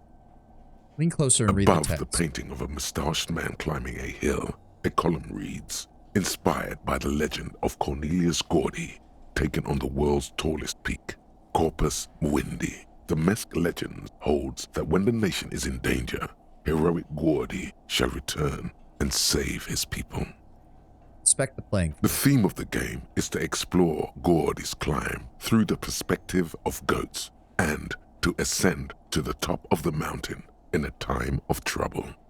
What was interfacing's drawback again? If I remember correctly, you start getting overly like at high levels, interfacing isolates you from society. Why bother with people when you can talk to machines? And why bother with things like money when you can just pocket that displaced sandwich? Because interfacing's downside is it just starts to become, you start getting grabby, you start getting kleptomaniac in tendencies, basically. The peak of the mountain is at the top of the playfield. All the balls have small goat icons on them and represent the goats as they race up and down the mountain. Areas around the playfield represent Gordy's climb, places he was said to have camped, which the goats can discover. Get them to the summit. What's with all the goats? Indeed. Think of them as balls. Let's give it a shot. It takes a while to get into a rhythm, but pretty soon you're able to keep 3 goat-faced balls in play with relative ease. Go, go, Fingerboy. I feel sorry for the goats. If they only knew the kind of guy old Cornelius really was. What kind of guy was he then? The kind of a guy who uses the word savages a lot when recounting his travels. A masked nationalist. Oh, so a racist mountaineer. An avid huntsman too. He was often photographed in his dining hall, surrounded by wall-mounted hunting trophies from every continent. I mean, humans are at the top of the food chain, so... He also hit his wife and kids. Other people's kids too. Sometimes pets. Hateful little man. See, Kim, if you'd led with that, I wouldn't have said anything. But you seem to be having fun. Yeah, I'm pretty good at Your this. game is definitely improving. The jolly goats are flying all over the board, and although a few plummet to their deaths, you're never left with less than 3. Suddenly, a special passage leading to the summit slides open at the top of the board. This is where the balls need to go. Maneuvering a goat ball into a position for a perfect hit isn't easy. More fall to their deaths. But finally, the opportunity presents itself. One of them gets through. Something occurs to me. Do you think other characters in this world use a different dice system? Harry seems liable to potentially always lose or always succeed with his 2d6 system. I mean, to be fair, Lord Brember, I think that's kind of the point anyways. I think everyone would operate under that system based on what they've said of the characters in Disco Elysium, because everything you do has a chance to succeed or fail, no matter how skilled you are at it. It's the same reason that a natural 1 in D&D always results in a failure, no matter how good you are. Tiny hammer shatters something inside the machine. Something glass. The words "pale rupture" light up on the speaker panel, and the machine starts filling with a thick, milky fog. Something's happening. Congratulations. This is where the game ends. It's a cheap way of getting more money out of the players. A stupid nihilistic finale. There's so much fog, you can barely see anything. Some is actually leaking out of the machine, and one by one, your goats start slipping, disappearing into the milky nothingness. This can be navigated. The balls leave almost imperceptible disruptions in the fog. Use them to calculate where they hit next. You're down to your last goat, going mostly by sound. Eyes are useless at this point, but that goat is something special. 5 times you snatch him back from the jaws of death. It can be done. I believe it. I am. I've seen it before. Played it too. You will eventually make a mistake and then it's all over.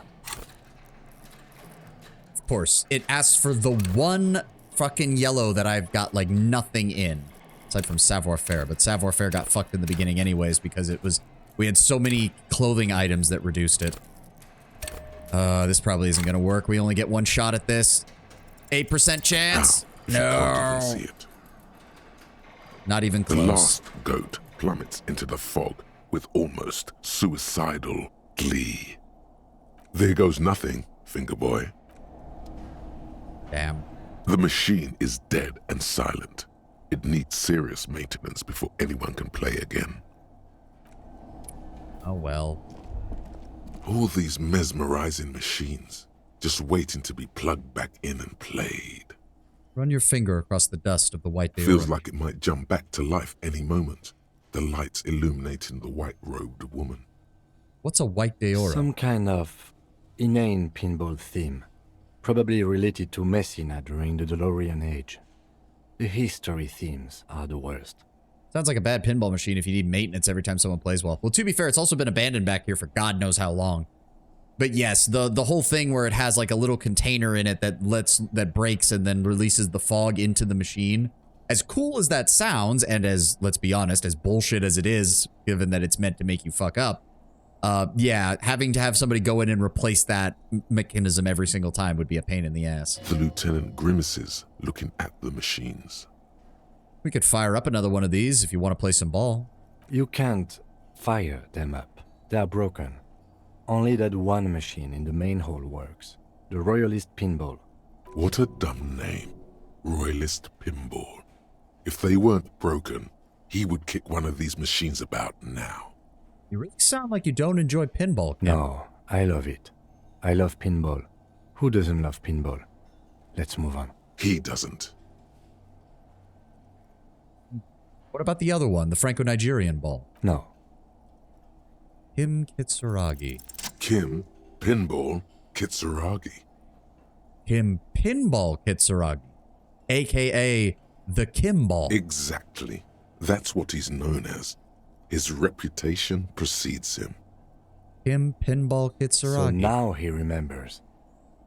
He looks at you with the silence of the workshop, then takes off his glasses and cleans them. Fine, I'm Kim Pinball Kitsuragi, a.k.a. the Kimball. You remembered. Congratulations. You don't seem to like pinball, though. No human being should. It is a game that requires no skill and a childlike affinity to flashing lights, and to fantastique, science fiction, and historic romance franchise. It is lame. Then how the hell did you get a nickname about pinball? I am not called Pinball. It was used to taunt me a long time ago, before I became a homicide detective and got my lieutenancy. Which skill made you remember Kimball? It was encyclopedia, which is the skill of useless knowledge a lot of the time. Yeah, wealth of knowledge to an overwhelming degree. With low levels, you will be forced to work through only the clues in front of you without any background knowledge. Fine. How did you... I was a juvenile police officer for over 15 years. It's how I started out in the RCM. Once I had to infiltrate a pinball ring. As you do when you're a juvie cop. Yeah, Kim spent the entire early period of his career dealing with juvenile delinquents. Oh, yeah, that sucks. It was not okay. I needed to become a pinball champion. I trained for 9 months. The job was successful and I was moved out of the juvenile wing to homicide. End of story. You were a juvie cop for 15 years? That time is over now. I was already a 38-year-old man. It was unbecoming, as was playing pinball. Honestly, I never really understood the fandom for pinball. Aren't most of them virtually the same game, just with different lights, sound effects, and colors? Yeah. He had to master pinball to solve a case. Yeah. So that's why he doesn't want to talk to Kuno. Trauma and stressor disorder from being a juvie cop. So that's why you told us to avoid Kuno. It's best if you handle the juvenile delinquents. No, he was a juvie cop for 15 years. He was 38 when that happened before he became a homicide detective. We don't know what the gap is between then and now. It means that he became a cop when he was 23 and then spent 15 years working in the juvie division, essentially. I don't think he's much older. I don't think he's older than we are, so he has to be in his early 40s, probably. It hasn't been that long since he became a homicide detective. Probably 3 or 4 years at most. Well, you're Lieutenant Kitsuragi. Not only to you, I am Lieutenant Kitsuragi to everyone. Now, we really need to continue our sweep of what appears to be a secret path through the whirling. This small elevator is dimly lit by a bulb that's been glowing for ages. The latticed cage is open, inviting you to step inside. Smells of nougat and sweat. Your head brushes up against the ceiling. There is a control panel to your right, and just enough room for 2 people to fit in. The maintenance card under the control panel reads, Last maintenance, 10th July, 88. Says the last maintenance was in 88. That it does. I say, let's brave it. That was a long time ago. At the end of the last century. Look on the bright side. If it fails, we will only sustain minor injuries. I'm talking 3, maybe 4 months in the hospital. The best way to Maximum describe 5. this game is scrunkly. Well, I don't even know what scrunkly means, Tenwin, so you're going to have to exposit on that a little bit. Wonder when this elevator was last used. Seems like a small freight elevator for transporting machinery. For that, it's pretty quaint. There are large rectangular buttons, monter, descend, and an international call for emergency assistance. That third one appears to be broken. A small steel plaque reads Halter 800. Halter is a Koningsteiner lift company who went out of business a long time ago. That we have found a secret room. Small windows taped shut with black plastic. You can't see outside. Boxes of tools, replacement parts line the shelves. Schematics for a pinball machine, futurism theme. The game catches a realistic urban feel. Most things are dirty but still used, including the people. So much so abandoned places like this look cleaner than well-traveled places. Hey! Pinball Maker's Coat. +1 empathy, +1 hand-eye coordination. Nice. Pinball machine's been taken apart and So gutted. this is where they brought 40 pinball machines to fix them up. A long time ago. Everything is covered with dust now. The lieutenant looks around the dusty, crowded room, inspecting the tools on the shelf. There is the ad break. I'll let that play out. We'll probably play for another 15 to 20 minutes once it's done. I want to at least get a little bit further. The Whirling in Rags had prospects of being a pinball arcade. I mean, it seems to have actually been one in the past, though who knows how long ago that was. The last time the maintenance elevator was serviced was in 88 of the previous century. So that would have been, we're in the year 52 now, so that would be 12 plus 52, 64 years ago. That's quite a ways away as far as timing goes. Ah. Headphones itchy. Head. Put on the coat. I mean, we could try that. I don't think it does much. Just waiting for the ad to finish. As I said, we don't have too much time. Gonna finish up here, and then we will do the Surge tomorrow. Figure out if I need to do anything else there. Are pinball machines even that old in real life? That's a good question. I mean, since we're on an ad, I could check. First pinball machine. Let me see here.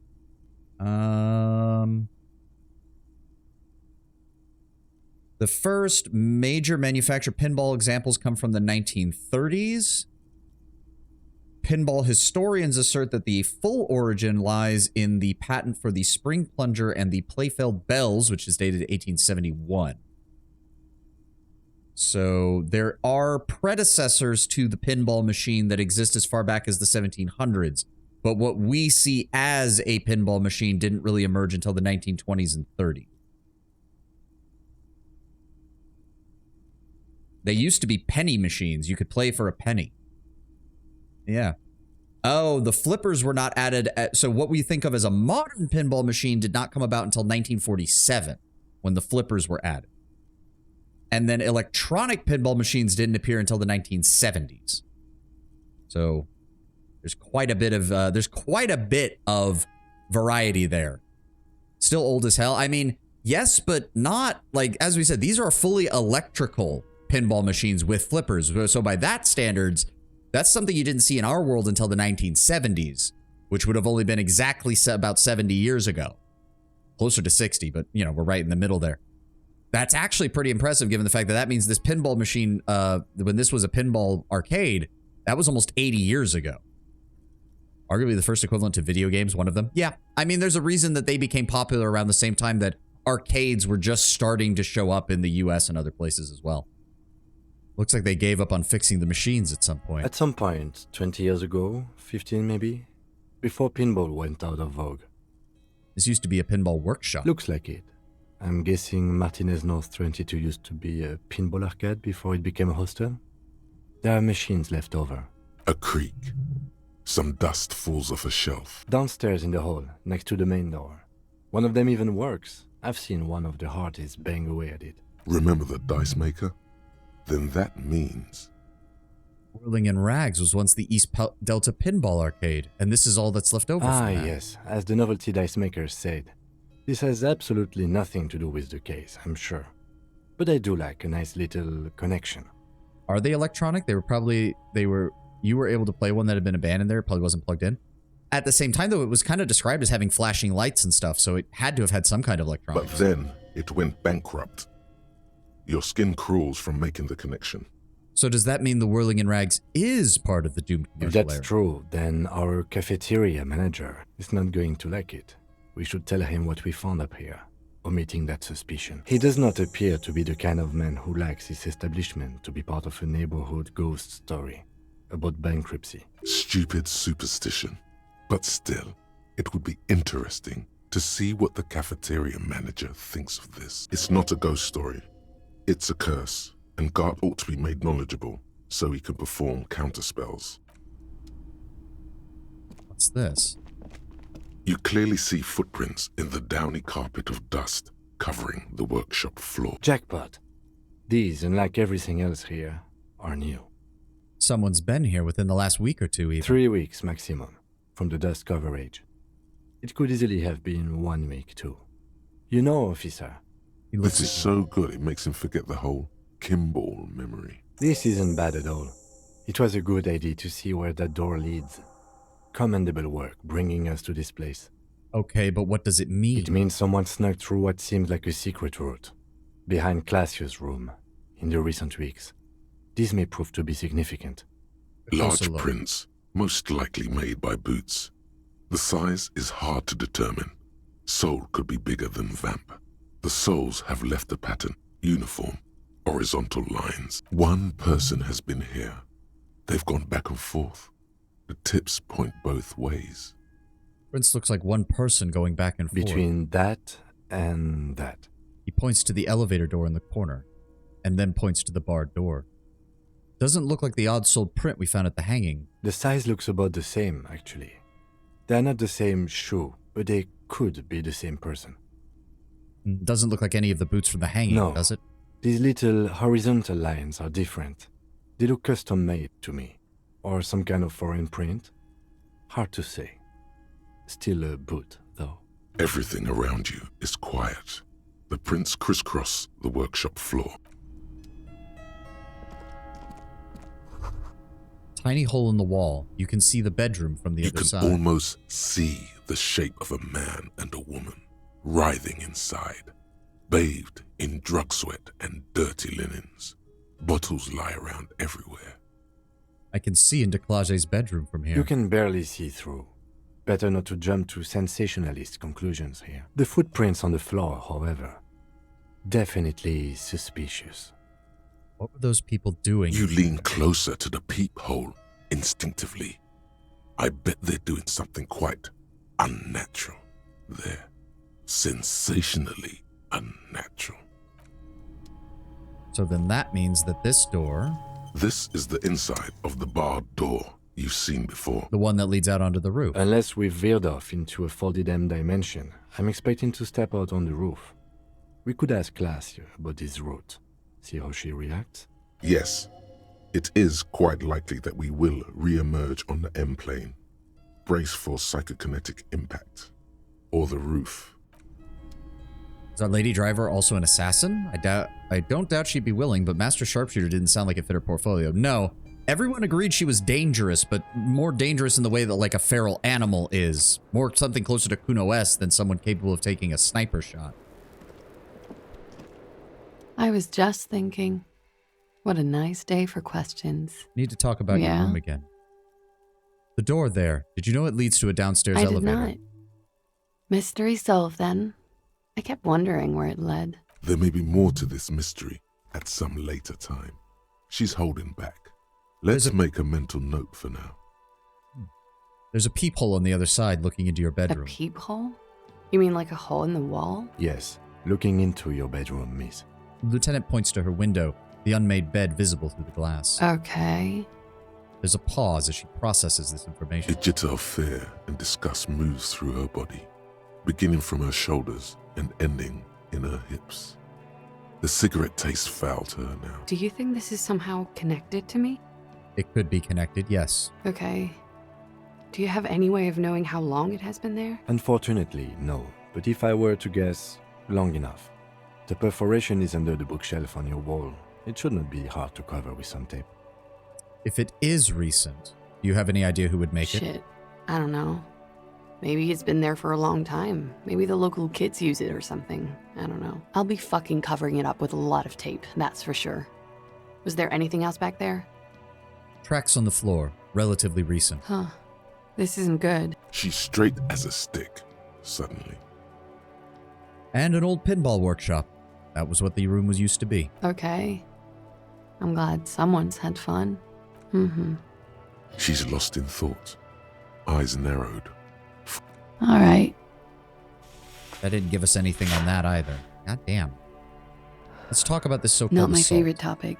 Oh, no, the only How one about there is the we, question you we are know, not asking. Change the subject to something more lighthearted now. Doomed hostile, get the whole story from Titus, convince the Hardy Boys to tell you the whole story. Fortunately, I don't think we're any choice master with that. Mirror. Nope. There we go. Plage requires a volition check. Titus Hardy requires a rhetoric check. And we're not getting anything from either of them right now. God damn. Ugh. Rhetoric is a 3. We haven't really needed that on anything. Volition is a 4. We have 3 skill slots right now. I think we have a better shot of her check than we do Titus's. Hold on. Yes, legendary check versus a godly check with Titus. We do have a reroll with him, though, so we're going to try that first. See if we can get that out of him first. Especially now that we've taken the fucking headpiece off that was hurting our rhetoric. Although, did we do that with the last one? I don't know if we did. And we need to tell Gart about both the phone line problem and his secret door. Hey, was there something you needed? Well. Bringing him that new bird sure made a difference in his attitude. I saw another thing at the Another whirling. thing. Great. I love those. Plage in room 3. She nicked the phone. Why? No, fuck it. I don't want to know.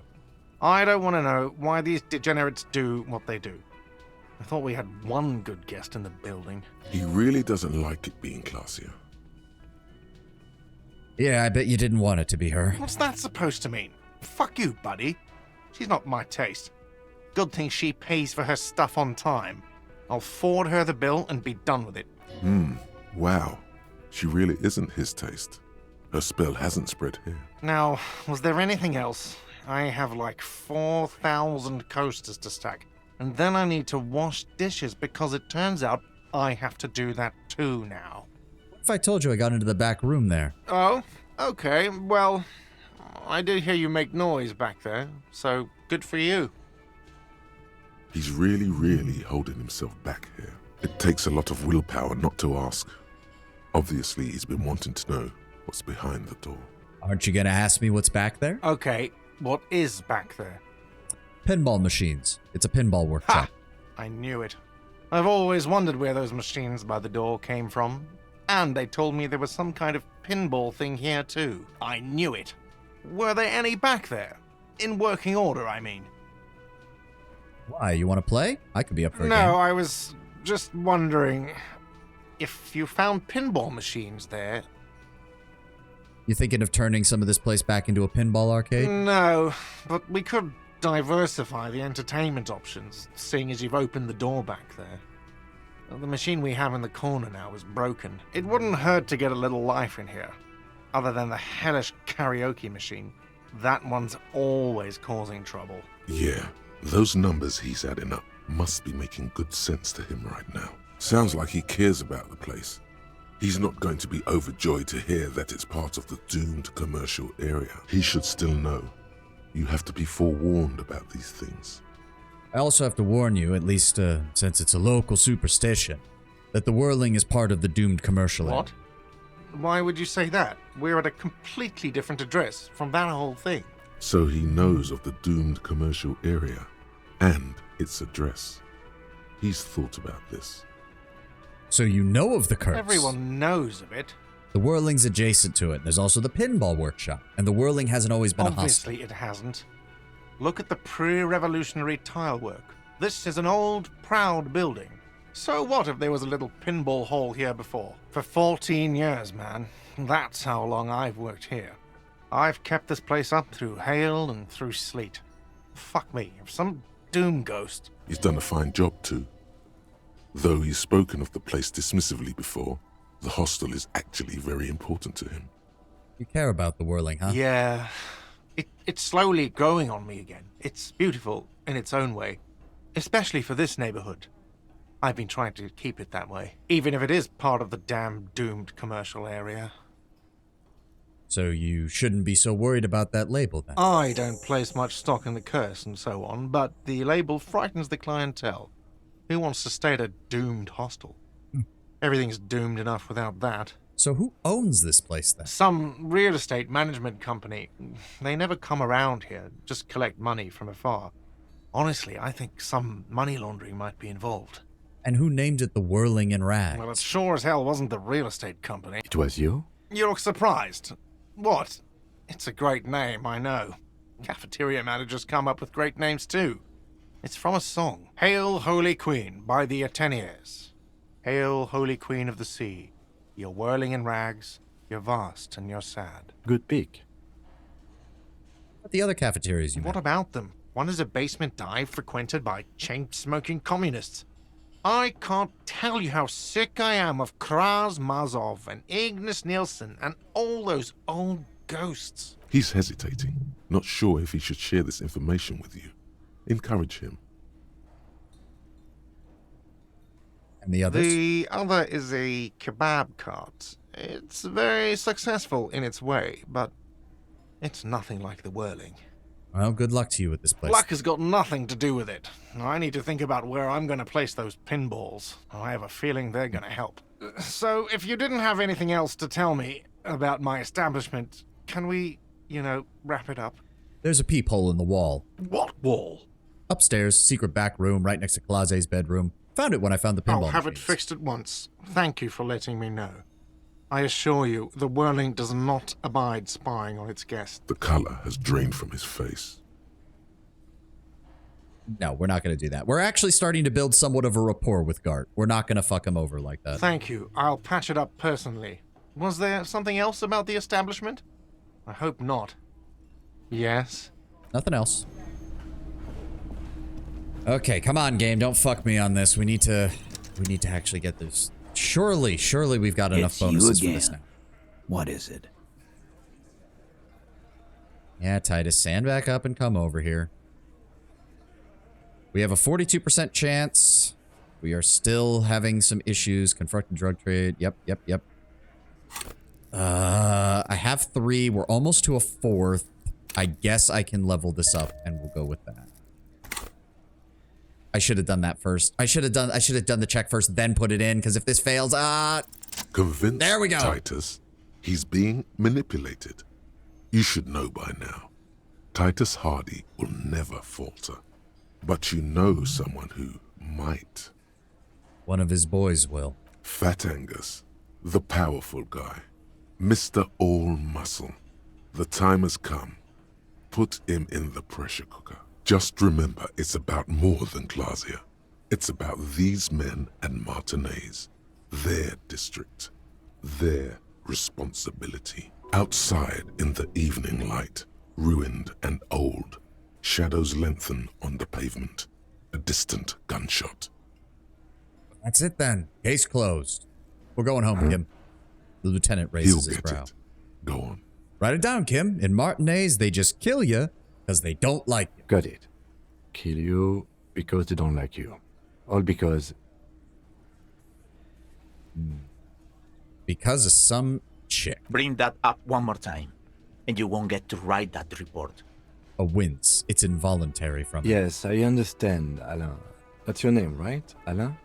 You'll kill us. That's what they do in the wild north. They just hang you, shoot you, whatever. They can't even remember. It wasn't that. It wasn't. We didn't shoot him. The fat man says with a wheeze. That's it. That's the weak one. You flushed him out. Now go in for the... Officer, you will be next if you don't shut up. The old man reaches for his belt, voice calm. Firearm. A Glass 08 or a 38 caliber pistol. Either is small enough for you to have missed. He's onto you. He knows what you're trying to do. The lieutenant has put down his notebook. His hand is resting on his holster. He gives you an imperceptible nod. What? What does that mean? Go for it. The lieutenant has his eyes set on the fat guy. Push Angus. We're almost there. For what? You're gonna kill him? Kill me like you killed him? For no fucking reason? We didn't kill him. We didn't even hang him. He was dead when... He takes a breath, wheezing. Shut up, Angus! He was dead before you hanged him. Fatty! Say one more thing to the cops and I'll... The little guy hits Angus on the back of the head with a loud slap. Dennis, stand down, or I'll beat your head in. Theo, take your hand off the belt. This isn't 31. I've got this under control. Does he? His closed fist is shaking.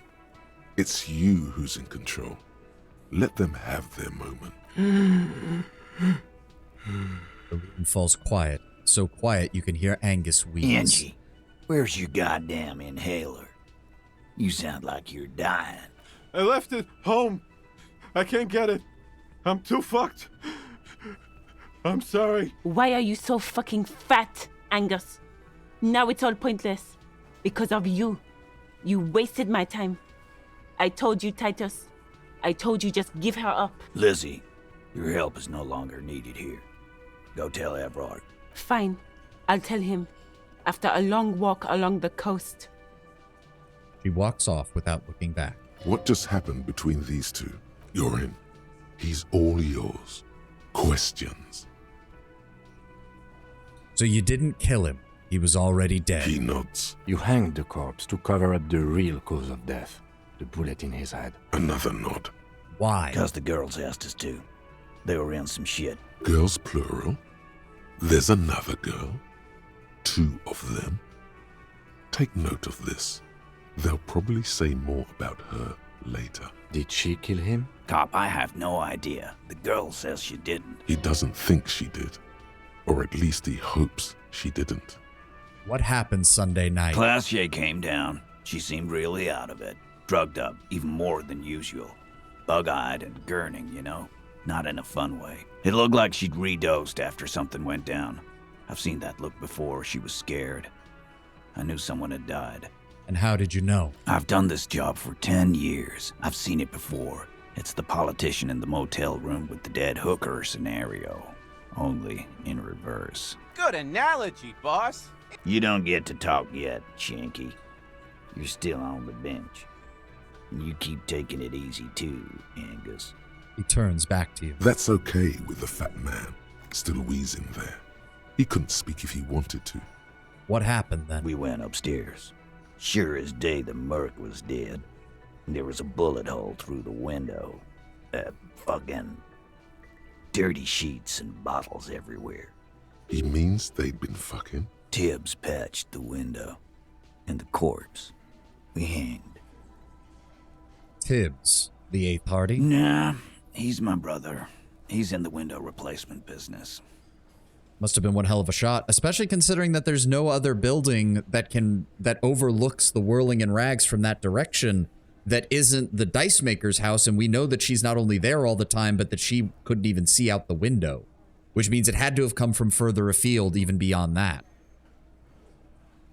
If Clauset didn't kill him, why the cover-up? You may have noticed our girl's in some shit of her own. She told me people were after her from Oranje, but wouldn't say any more. Yeah, she wouldn't. She's fucked if she shows up on police radar. Who are they? They're powerful, connected to the moral intern. She's clearly afraid for her life. Says if she showed up in your systems, she'd be ghosted away. And why would you help someone like that? By taking on a murder? Why would I? I guess we abide all sorts of runaways and losers here. It's a Martinez thing. So who killed him then? Any leads? Not yet. Just some ideas. She says the shot came from outside, behind the window somewhere. So that's a clue. What are you thinking? I'm thinking someone's past caught up with them. Either hers or his. Hers, you mean? I mean the people after Clausia. Maybe the shot missed. Maybe it was meant for her. I like that. Been thinking the same thing myself. And you had ideas about his past too? My dude. One of those mercenary buddies of his could have done it. They got guns, training, years of bad blood, probably. Or it could have been someone else from Crenell. Pauses to think. Someone else from their organization might make some sense. It gives them a false flag operation to run on the town, but if that's the case, they obviously didn't expect the guy's two partners to also go rogue on their own mission, which makes it unlikely that they're responsible, since they obviously seem to be very much upset that he's dead. Tell you what I'd do. Check out the coast for vantage points. Maybe consult with a ballistics buddy of mine. That's what I'd do, if I wasn't too busy doing this clown dance with you. He's calm now, threw all that turmoil away, and became himself again. So whose idea was it to hang him? Hers? In a manner of speaking. Remember the two girls? He may be talking about the other one. You said girls, plural, asked for your help. Was this the other one? That's right. It was her idea to hang him. I liked it for political reasons. It sent a good message. So it's her, the drug trafficker, the missing eighth party. Fella, you think too much. He's off all right. You're gonna hurt your head. A little too far there, but you're definitely right. That woman is just affiliated with the Hardy Boys. You don't know her, anyway. And you're gonna stonewall me if I ask more about her, aren't you? Glad you understand that. We did it, Kim. The lieutenant gives a smile only you can see. Apologies for the issues with you and Lizzie. Me too. Well, thank you. I'll go talk to her. Hopefully for the last time. You do that. Hey, cop. Before you go... Suddenly, the wind picks up outside. You hear it rattling the large windows in their frames. It carries newspapers, circles the whirling in rags in a warm column. She, Clausia, came to Martinez to hide. Many of us did. This is where you wash up when there's nowhere left to go. The Union takes you in. Now, she refused that protection. But you'd still prefer if we didn't take her away. That's right. If we didn't take care of the people who end up here, this place would just be a couple of ruins and some cargo containers. We'll take that into account. The lieutenant slides his notebook into his coat pocket and turns to leave. And there we go. That's going to be it for us today. Need to get going. That was longer than I was expecting, but obviously next we will be talking to Clauset again before it gets too late. We'll deal with some other tasks that we need to deal with. Then, once Kim is in bed for the night, we will go finally, hopefully, please game don't break on me, deal with getting the boots off the guy so that then Kim can take the body. All right. But that's going to be it for us today. Don't really have time to go raid anybody. Already saved the game. So I hope you all have had a great time. I hope you all have been... Thank you so much for being here. We'll have more of the Surge tomorrow. No idea if we're going to be able to finish it or not. We'll see. Time for the search tomorrow. Yep, time for the search tomorrow. We'll return to Disco Elysium on Wednesday. And we'll go from there. That also means that this coming Sunday will be another long Disco Elysium stream. So hopefully we'll make some more progress on that. Thank you all for being here, and thank you all for joining me. Doubt you managed the final area in 3 hours, but that is an estimate. Hey, we'll see what happens, Tenwin. You will see what happens. Thank you all for being here. I hope you all have a glorious rest of your day, and I will see you tomorrow. Have a good one, guys. Bye.